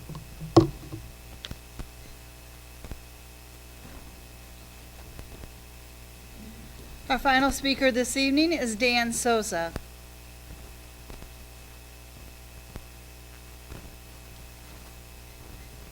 Good evening. I'm going to apologize in advance of fighting a little bit of a cough. But 2 weeks ago, there was a person who came up to the mic and they kind of negatively addressed the Welcoming City resolution. So it may be boring, but I'm going to try to cite some actual facts regarding undocumented people and the resolution itself. One of the issues that the person brought up was the MS-13 gang. This is a perfect example of somebody using something to scare people and lack of knowledge to try to scare people into doing what they want them to do. The MS-13 gang, the FBI doesn't actually break down its national crime stats by gang affiliation. The Bureau doesn't collect MS-13 specific data, and that's according to their own spokeswoman who was cited by the Detroit News April 19th, 2017. So again, that statement was just made up. But you see a lot of examples of this. You know, a year ago, we had Central American youth that were coming to America. I'm still waiting for half of our population to be gone from Ebola. I'm still waiting for the zombie outbreak that was supposed to be brought along with them that never occurred. But in general, there's a lot of data that's just untrue when it comes to that population. In Michigan, there's about 130 undocumented people, 1.3% of the population. It's hard to get really good data about that population because it's so small. A lot of folks just deem it insignificant. So I'm going to use Texas as an example, which, by the way, in 59% of the undocumented population reside in 6 states: California, Texas, Florida, New York, New Jersey, Illinois. And they have some problems that I think Michigan would love to have. This is from the Perriman Group, dated February 22nd, 2016.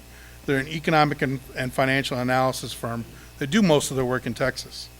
In terms of the revenue side for Texas, $45.7 billion gain, 23.2 Fed, 15 state, 7.6 local. That's mostly tax revenue, sales tax, and actually file tax returns.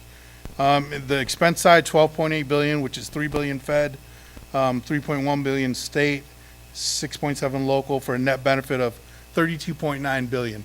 That's a surplus that the undocumented create. You might want to factor in other things like Border Patrol. You can factor in things like welfare that some of the folks receive. I guarantee you it's not anywhere near 30 billion, maybe a couple, 2-3 billion at most. The undocumented population also represents 5% of the workforce, 8 million folks that are in the workforce working today. And there's also a view that this population is a new population. Well, actually, 2/3 or 66% of them can have a 1-minute extension. I'm almost done. Okay. Okay, I'm almost done. Yep. 66% of those folks, that's only a year, over 10 years. And I just want to say, as residents of Saginaw, the state, this country, we're all in it together. We're all here for each other. We don't need to pick on one population and blame them for all of our problems. Thank you. Thank you very much. Thank you. Your buzzer? Mayor, I'm not sure. We are now at remarks of council. All right, and if I find my place here and my thing here, we begin with marks. Remind you of 5 minutes, and we will begin with Councilman Michael Balls. Mr. Mayor. Thank you, citizens, for coming to the city council meeting, and for those that's listening out in the community. I personally would like to thank Mr. Beatty for raising my classmate, him and his wife, for raising such a nice young man, the police officer there. And I'd like to thank the chief for hiring, having such a good eye and a good heart in hiring such a fine young man as a police officer. I got to say that Officer Ruth is really know what he's doing when he's hiring police officers in the city of Saginaw. So thanks for proving it to him too, Mr. Beatty. I'd like to let everybody know that a couple of Sundays ago, I presented a certificate of recognition to a lady by the name of Ms. Davis at the Messiah Missionary Baptist Church, where Pastor Otis Washington is the pastor there. And I presented it because she was turning 100 years old. I should say young because she was spry. She was in a wheelchair because she got a leg cut off, but her mind was sharp, I mean extremely sharp. At church that day, after we presented it to her, she let us know that the pastor really got down preaching that day, and that she was really thankful for everybody for coming out, and a lot of her family members were there. And for me personally, I can think about some places where I was when significant events happened, like when Martin Luther King got killed, JFK got killed. And I think about moments like that, but I had never been at a celebration for somebody turning 100 years old. And the lady worked at Francis Ray Community Center, and she did some volunteer work here in the city of Saginaw too. So it was magnificent to be able to be there and spend that time with her. So I just wanted to share that with the city council. I too would like to thank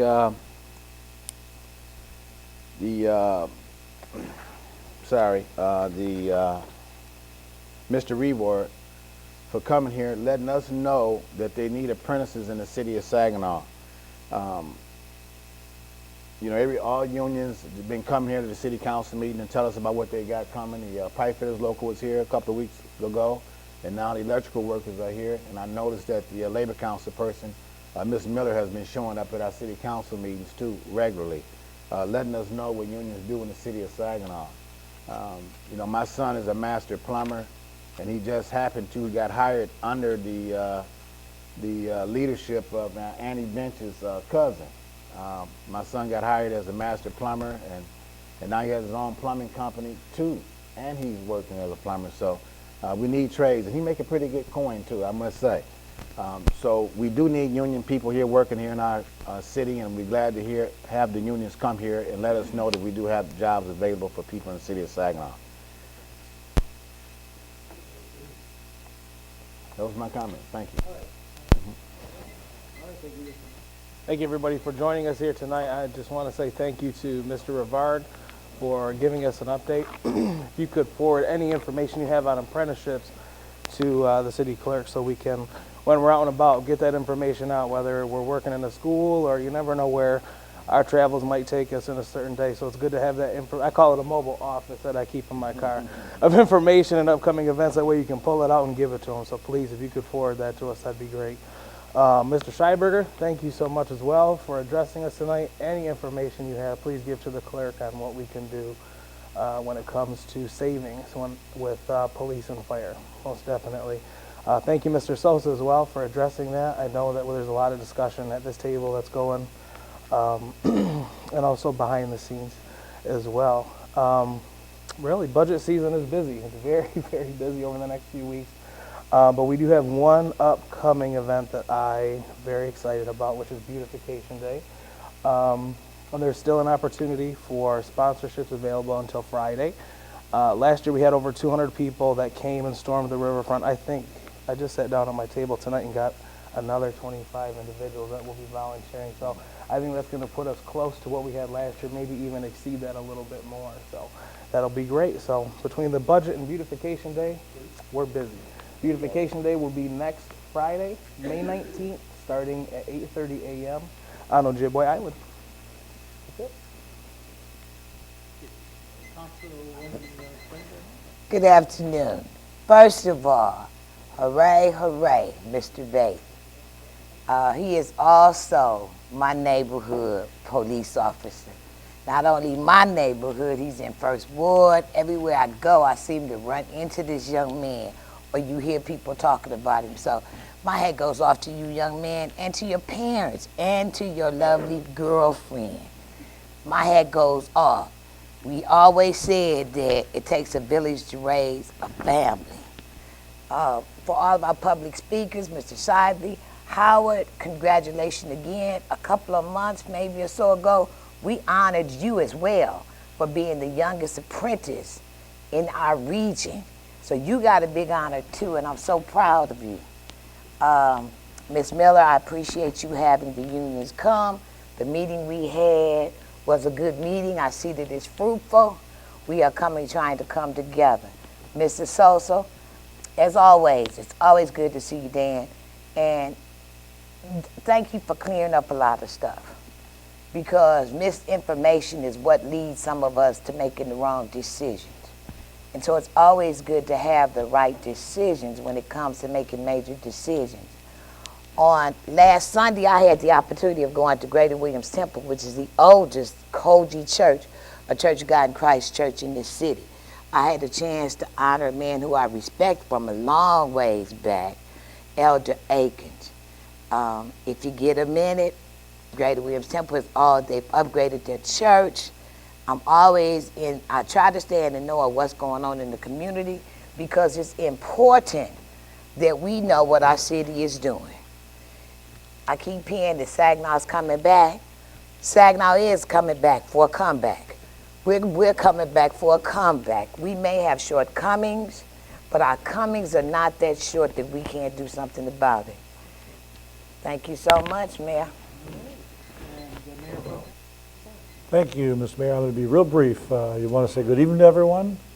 Officer Beatty, congratulations. I think it's well-deserved, and we're very proud of you and your family for bringing up such a fine young man. I want to say thank you also to our speakers, Bill Scheiberger. Thank you for your caring and your concern and your suggestions. I'm sure they will be considered by management. Mr. Rivard, again, thanks for being here for the apprenticeship program. All these programs are significant to our city, and having the publication, I guess is the right word, having the word get out is significant. So we welcome the opportunity to let you speak to the program, and for not just the electrical union, but all the different apprenticeship programs. It's a wonderful program. Mr. Souza, thank you as well for your concern. Other than that, I have nothing. Thank you. Thank you very much. Good evening, everyone. I too will be brief, but first and foremost, congratulations and thank you to Officer Beatty for everything you do. You are consistently one of the CPOs I hear like the nicest things about, and you're not my CPO, so it's people going out of their way to praise the good work you do. So you have a reputation, and the citizens definitely value you. Mr. Scheiberger, it's very nice to see you, and thank you for coming with solutions and ideas. And I too want to thank Mr. Rivard for being here tonight. It's always good to learn about new opportunities, because our citizens definitely need access to well-paying jobs. So, and Mr. Souza, I thank you very much for being here and sharing factual information with us, and I couldn't agree with your sentiments more. That's all I have. Thank you, Mayor. I guess it's worth repeating. Thank you, Officer Beatty. I appreciate your service to the community, and thank your family and girlfriend for them sharing you with us. there's a sacrifice and a commitment on their part as well. And I want to thank you and them as well. Mr. Scheiberger, thank you for your ideas. I believe too often, which rightfully so, but residents rely on city council or the city manager to come up with solutions. But this is, as Mr. Souza said earlier, it's a team sport, and we all have to contribute somehow. So thank you for your suggestions.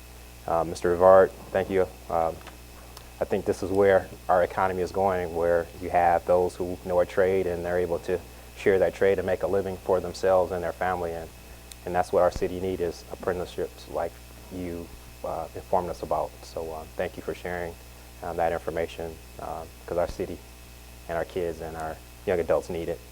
Mr. Souza, thank you for coming and bringing a little even keel to this discussion. I guess for me, it just not even being on city council, but just a resident, I'm just concerned about the dialogue and the level of dialogue. It's just so much stereotypes and extremes. I just read recently that the Texas governor signed a legislation that authorizes the arrest of police chiefs and sheriffs who fail to support federal laws that I guess some have issue with. And when you have the governor signing bills like that, that's very extreme.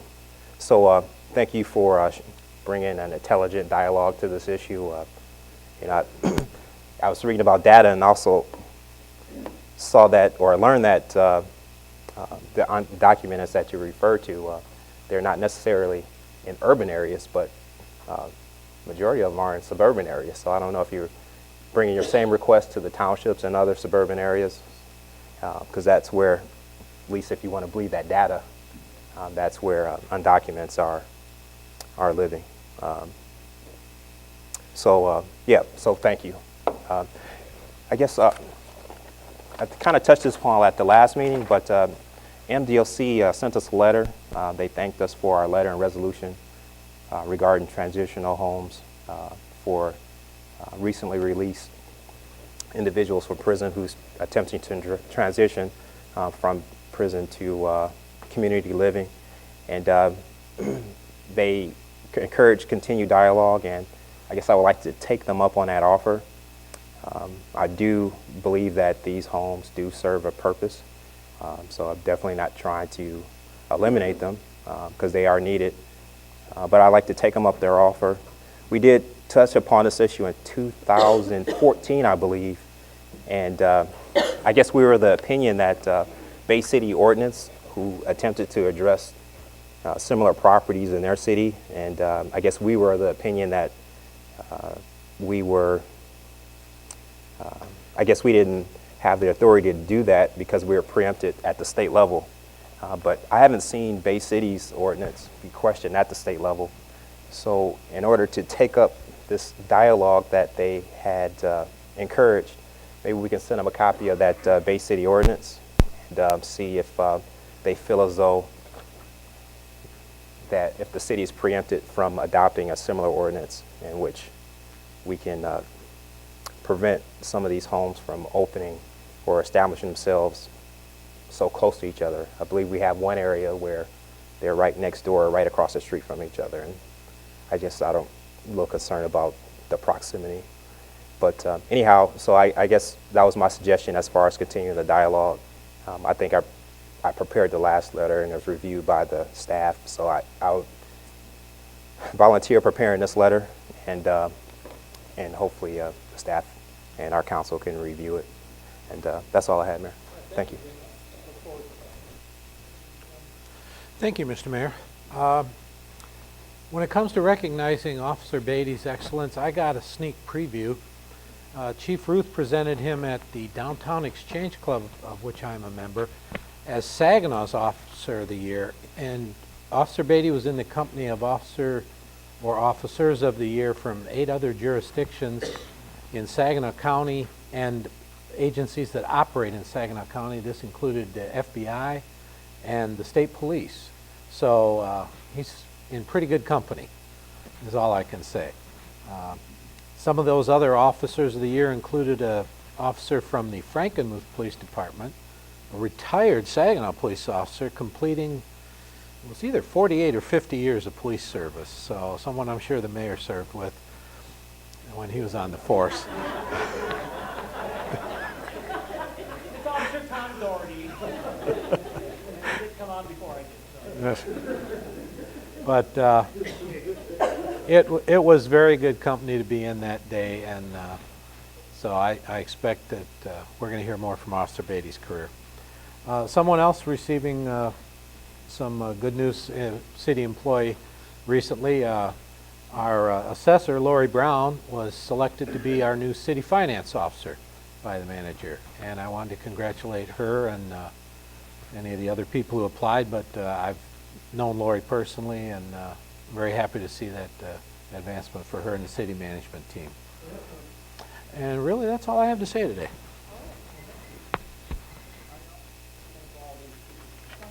Oh, I'm sorry, we're going to go all the way down the other end.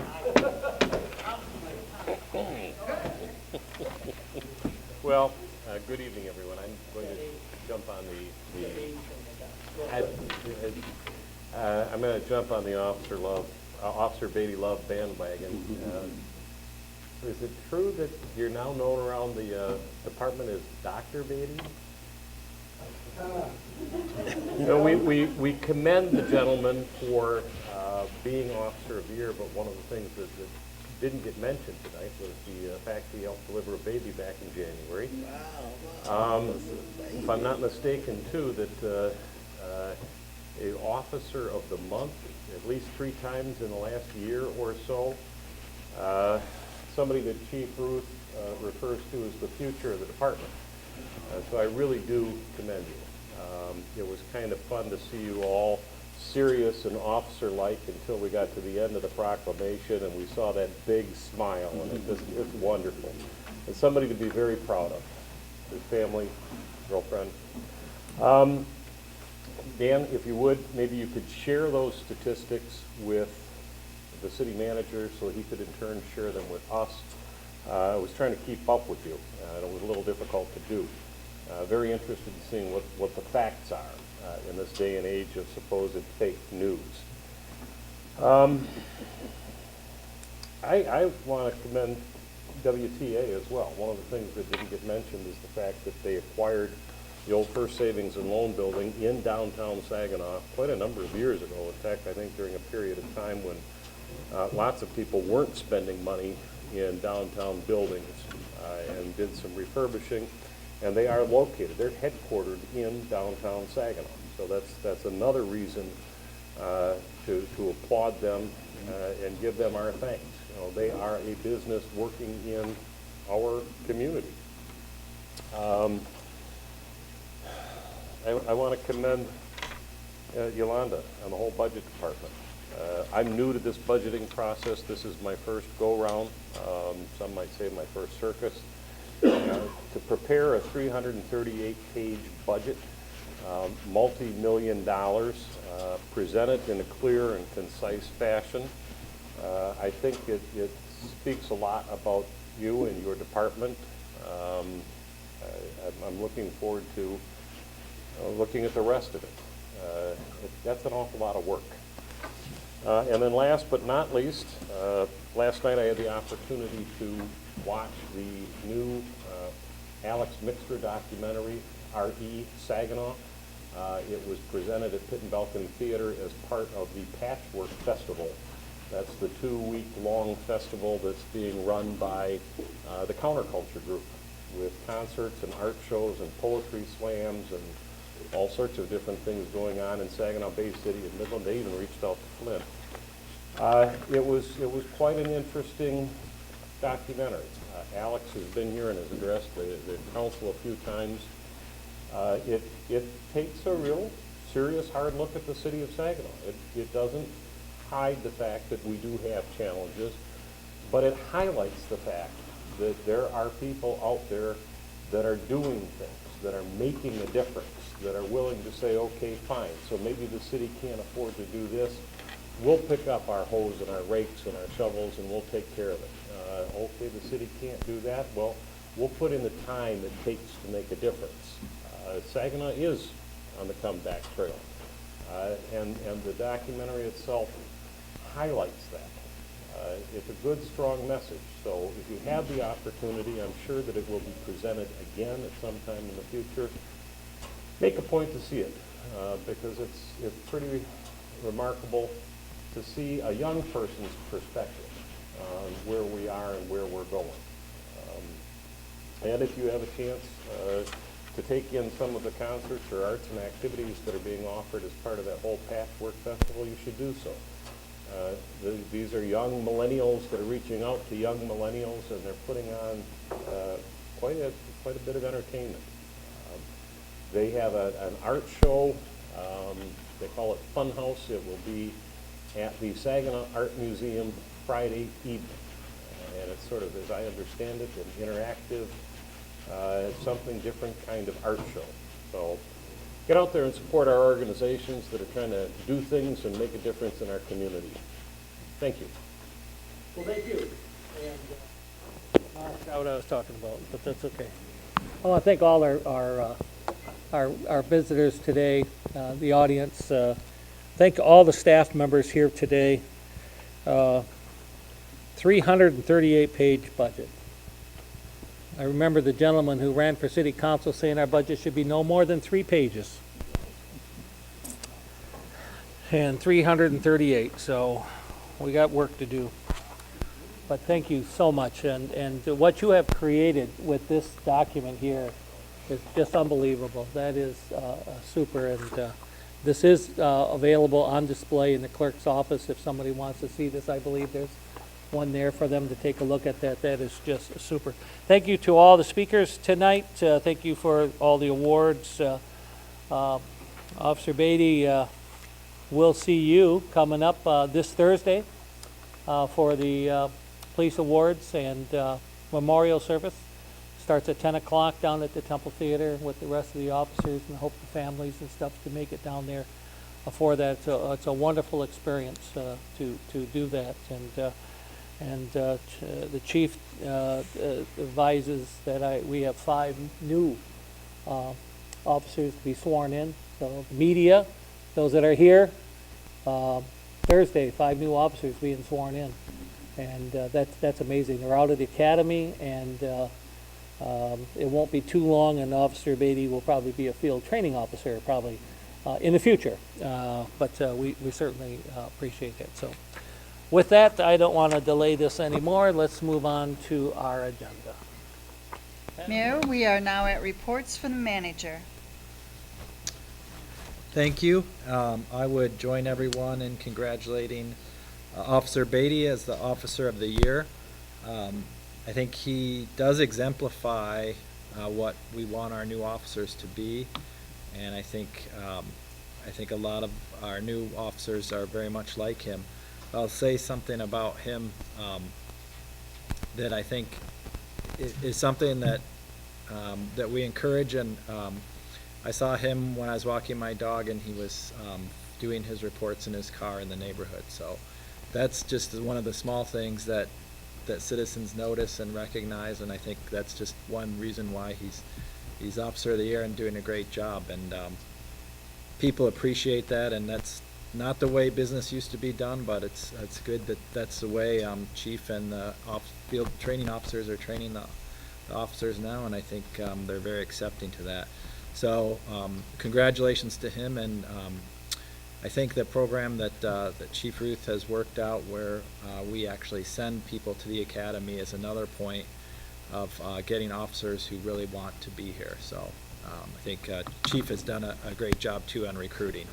So congratulations, and as the mayor mentioned, all council members are invited to the police awards ceremony Thursday, 10 a.m. at the Temple Theater. And then they usually have a memorial service outside as well after the award ceremony. So hopefully everyone can show up to that. I would also congratulate WTA on 70 years is a long time to be in business. And from the event Mayor Pro Tem went, and some of our other city staff last week, They had an open house in their office. They do have very nice offices downtown, and they do own the building, and it has a number of tenants. So congratulations to them and the work they're doing in the city. If you all don't know, our own Debbie Powell's brother is a partner in that firm. So it's great that we have a contact there as well. So if you ever have any questions about it, I know Debbie has an in there where you can ask information. So it just so happens he's a historic preservation architect too, so that's a bonus for us. But it's a great asset to have in the city, so we congratulate them as well. Also, congratulations to the Catholic Diocese of Saginaw. St. Mary's Cathedral is reopening this week.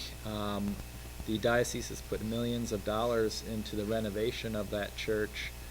It's right there in the Cathedral District, so we thank the bishop for that. I knew when they were in the planning process, there was some discussion about whether they wanted to spend that money, so he did advocate very well for the city to keep that in the city and do the renovation. So I think there will be an opportunity for people to visit the church and see the changes that have been made there.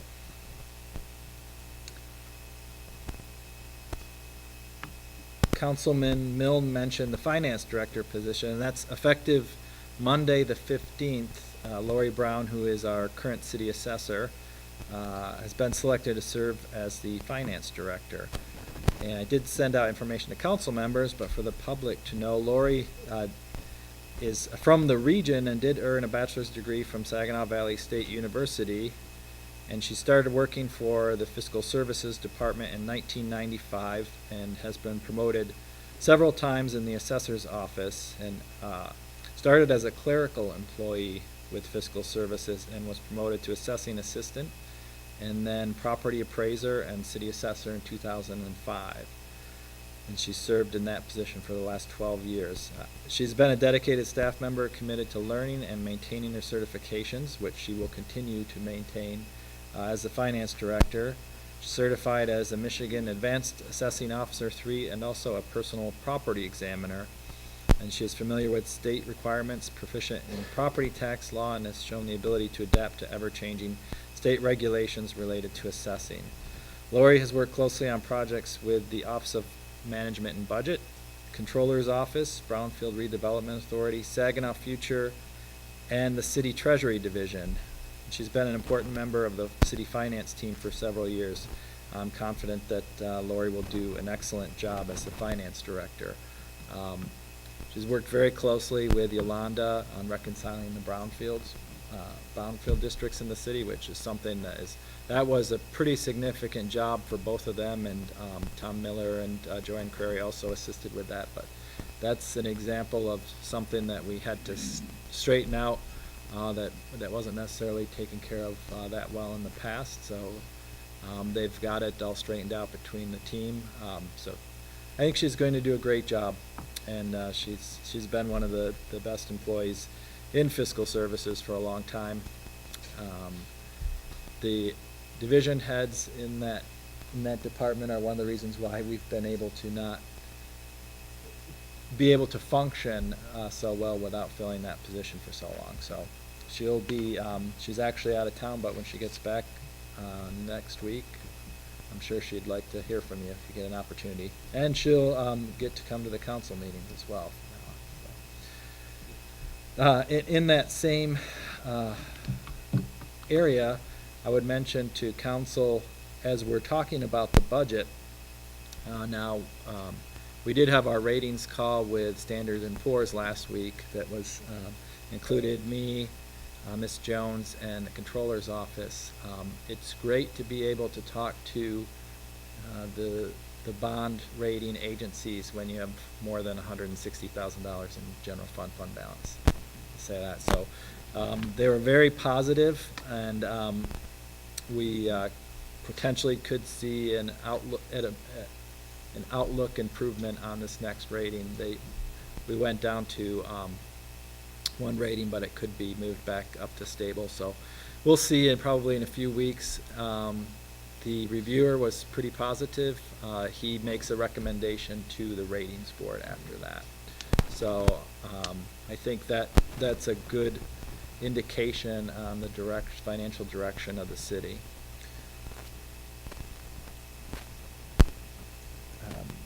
So back to the budget. So this is my 9th go around on the budget for the city. So, and Yolanda's probably on about 13, I think.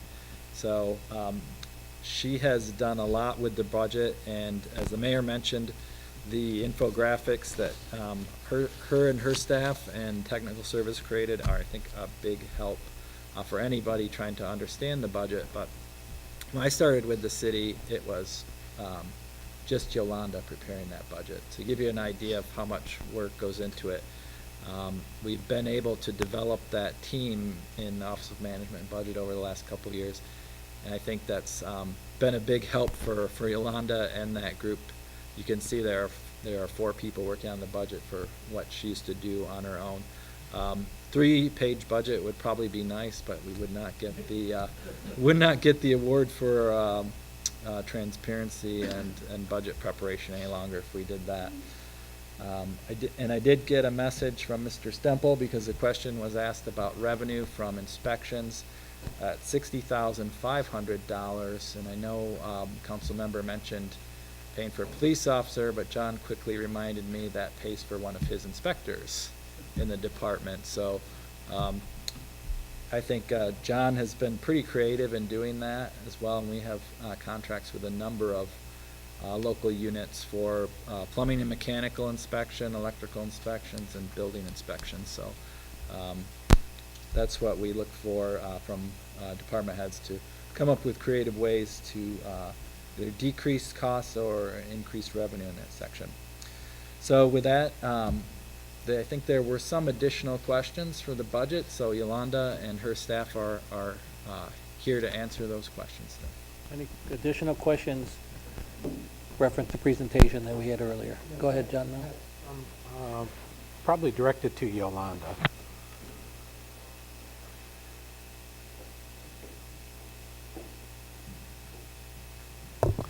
Yes.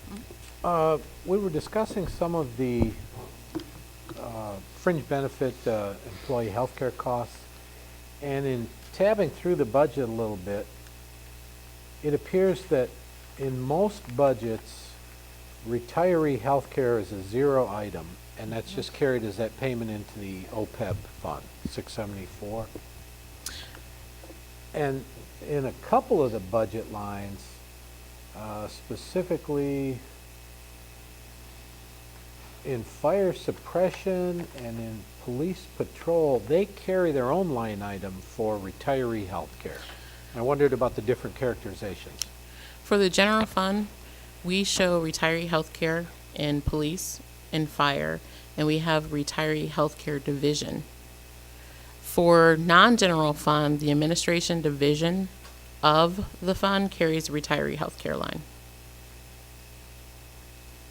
Oh, so each separate for Right. instance, in traffic or something, if you're looking at it, you look back at administration, there would be a retiree It would health be care listed line. as retiree health care line Okay. in the administration. In the general fund, we have its own separate division for non-sworn individuals, Right. because there's so many.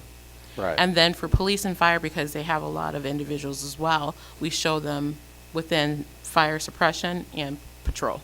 Okay. For non-general fund, it will show up in your administration division. All right. Then the one other thing I had to find out about. Oh gosh, I lost track of it. Oh, in pension, the pension cost is part of each budget for a given unit division. Yes. But that pension line item includes our legacy costs where we're making payments to catch up for unfunded? So for pension, it's split into 2 pieces. You have your normal costs, so this is like normal employee costs that is for active, and then you have Right. your unfunded costs. So the pension piece that you're seeing in each of the expenditure detail pages includes what's required for each employee. Okay, it's total to one line. Yes. In a rough approximation, I'm not looking for a detailed number everywhere. Of a pension line item, how much is represented by cost for current employees, their payments in as part of their benefit, and how much of that is the legacy, the unfunded liability being caught up, so to speak? So normally you look at the valuation and it has been like 40-60, but I would have to look back at my paperwork to tell you exactly what the split is for each of the different pension. That would be a good rough estimate. About Yes. 40% is current cost, 60% is legacy cost. I would say roughly. I would have to check. Thank you. Any other questions? Okay. Mr. Manager, apparently not. Thank you, Yolanda. And that concludes the management update. Thank you.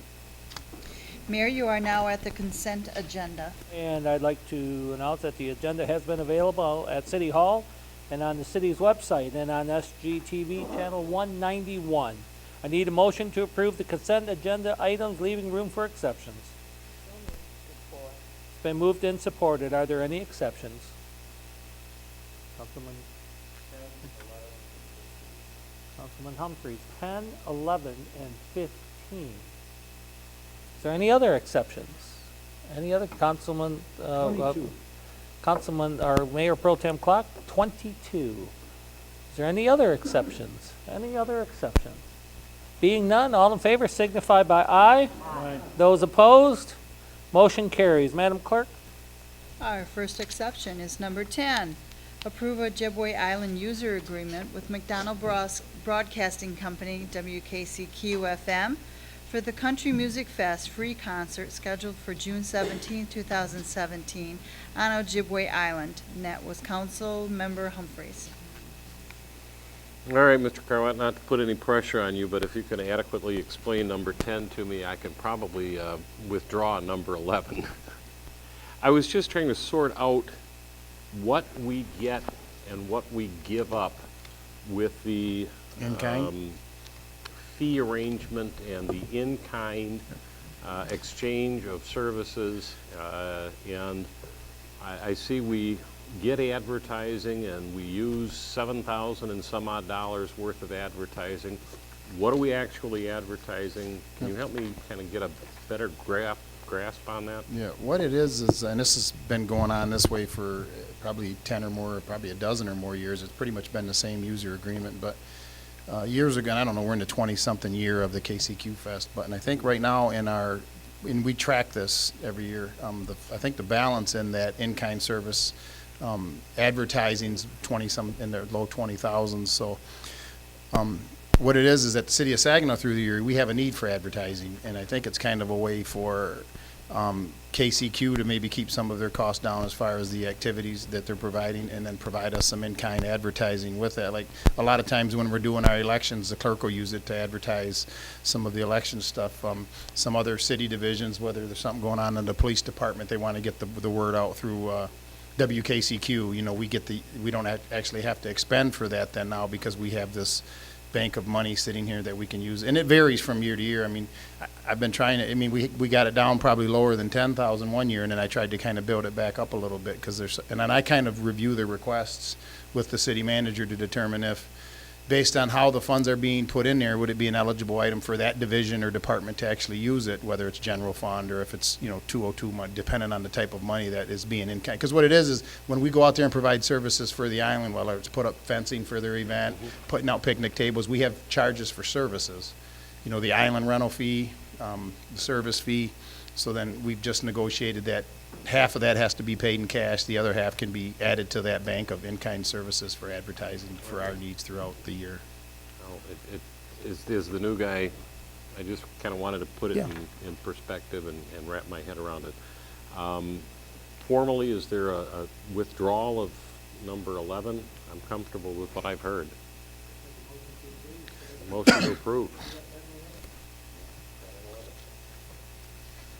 Make the motion. It's been second to approve items 10 and 11.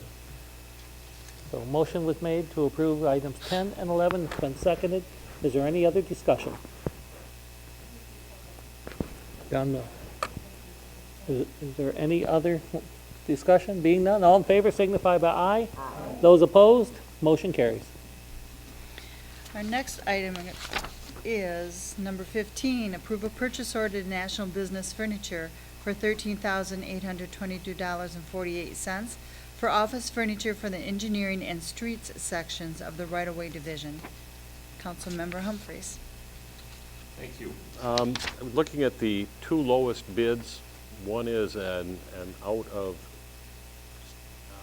county, an outstate supplier. It's the lowest bid. The next bid was from Pinnacle Design, located within the greater Saginaw area.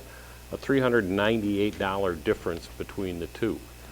And I just wondered, do we ever have, or can we look at or sort out, some way that we can favor, within 3%, let's go with somebody that's going to spend some of that money that they're receiving in our community? Yeah, I think we looked at that in our purchasing ordinances, only if you're an in-city business, not a Saginaw County, not a Saginaw Township. I believe it's 3% in-city, and being they're not in-city, or 5%, 5%. We weren't able to, we'd have to basically look at our ordinance and see if, we'd be willing to, I believe, modify that based on this type of situation happening. But right now, there is not a means for that I know of. A 3% or 5% of a $13,000 contract's not that much. I'd be a little more concerned if we were looking at much, much larger ones, but maybe I'll talk with our manager about it. Yeah, they were. Thank you. I would move to approve number 15. It's been moved and supported. Is there any other discussion on number 15? Being none, all in favor signify by aye. Those opposed, motion carries. Our next item is number 22. Approve to increase the purchase order with R&R Ready Mix Incorporated by $50,000 for a new total of $183,249 for ready mix concrete for street repairs throughout the city for the street section of the right-of-way division. Mayor Pro Tem Clark. Thank you. First, just a quick clarification. Is this primarily or exclusively for repairs for just deteriorated streets, or is there some of this allocated for repairs after other kinds of work in the streets? No, this is basically our streets department now making a better effort with our own in-house staffing to, like, if you drive what we did on, right. Most recently, you'd see we did some work on Bay Road where we had it closed doing them concrete repairs. We're on Hardin right now with our own streets crews, and so it's us gearing up, trying to take care of some of these roads that in the past we just had no means. So, and then what's happening is we're seeing that we're being able to get a little bit more done than what we had anticipated, so we're trying to find the money to be more proactive in getting a lot more work completed. Well, So that brings me to the second part. The second part actually is to congratulate you, because that has been the real tremendous improvement. And being able to allocate the staff and the resources to do that, I think the public is certainly appreciating. I know I do. I think our other council members do too. So I want to commend you for doing that. And I'm with that. I'm perfectly happy with moving this Council Communication 22 approval. Is there support? It's been moved and supported. Is there any further discussion? So what if you don't use it? Just in case you have enough time to get the work done? What if you don't use it? it's going to get us through, but we will use it. And then what we'll do if we don't use it, the PO will close, and then all the money will go back to fund balance. And then once the audit's done next year, it'll come available again. But one thing we've learned is that when we bid this out again, we're going to bid a larger volume of concrete so you won't have to see one or two of these coming to council saying increase. So, that's why this is the actual second time coming back for the increase. So when we go to rebid it, we'll have the volume reflect the actual work being performed, so that hopefully you won't. Can the council get a communication when you're going to be doing certain streets and stuff like that? I mean, because that's one thing that I'm sure all of us get beat up on pretty bad, is about when you're going to fix this street, street. Maybe they don't beat the mayor up because he said we never got no money. But Yeah, we sent out a press release that will show you the clothes that are. Each of our press releases Yep. that we got, we just got one today, saying we're working at such and so, all those Right, press right, releases. right. Yeah, you'll see it on that, but you did get for like the major federal aid, you know, when Beth London, the city engineer, you get that through her presentations, but like most of the street maintenance or the water and sewer shop, when they're out doing repairs, it comes as a press release that, hey, please be aware such and such a street will be closed due to maintenance being performed by our staff.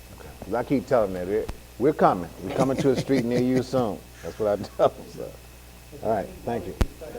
Item number 22, been moved and seconded. Any other discussion, item 22? Being none, all in favor signify by aye. Those opposed, motion carried. Mayor, we are at reports from boards, commissions, and committees, and appointment of board and commission members. Are there any, council members, you have any board reports from boards or commissions other than the printed ones that we've been receiving? We just received them this week, caught up a little bit. All right, being none, we have some appointments. And need a motion to approve appointments items 1 through 8, leaving room for exceptions. Been moved and supported. Are there any exceptions? Are there any exceptions? Being none, all in favor signify by aye. Those opposed, motion carries. We are now at consideration and passing of ordinances. We have one this evening. It's to amend the official city map to vacate Mackinac Street between the east right-of-way of Niagara Street and the west bank of the Saginaw River. Motion to adopt. Been moved and supported. Is there any further discussion? Councilman Legabeau. Are we just gonna do this, are you going from Mackinac all the way down Williamson, that Williamson Street to come around there, or just that little turn from Mackinac? No, this is, Yeah, to vacate, yeah. from Niagara Street to the river. Okay, all right, It's- okay. It's actually the dead end of Mackinac at Niagara, because that would normally carry through to the river. Yeah. Yeah. So now there'd be a dead end going up to that street?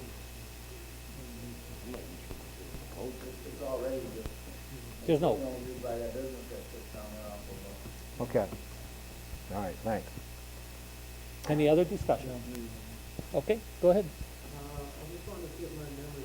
This one kind of got separated on the timeline because we had a question about whether, if we wanted to put a riverfront walkway through there or something.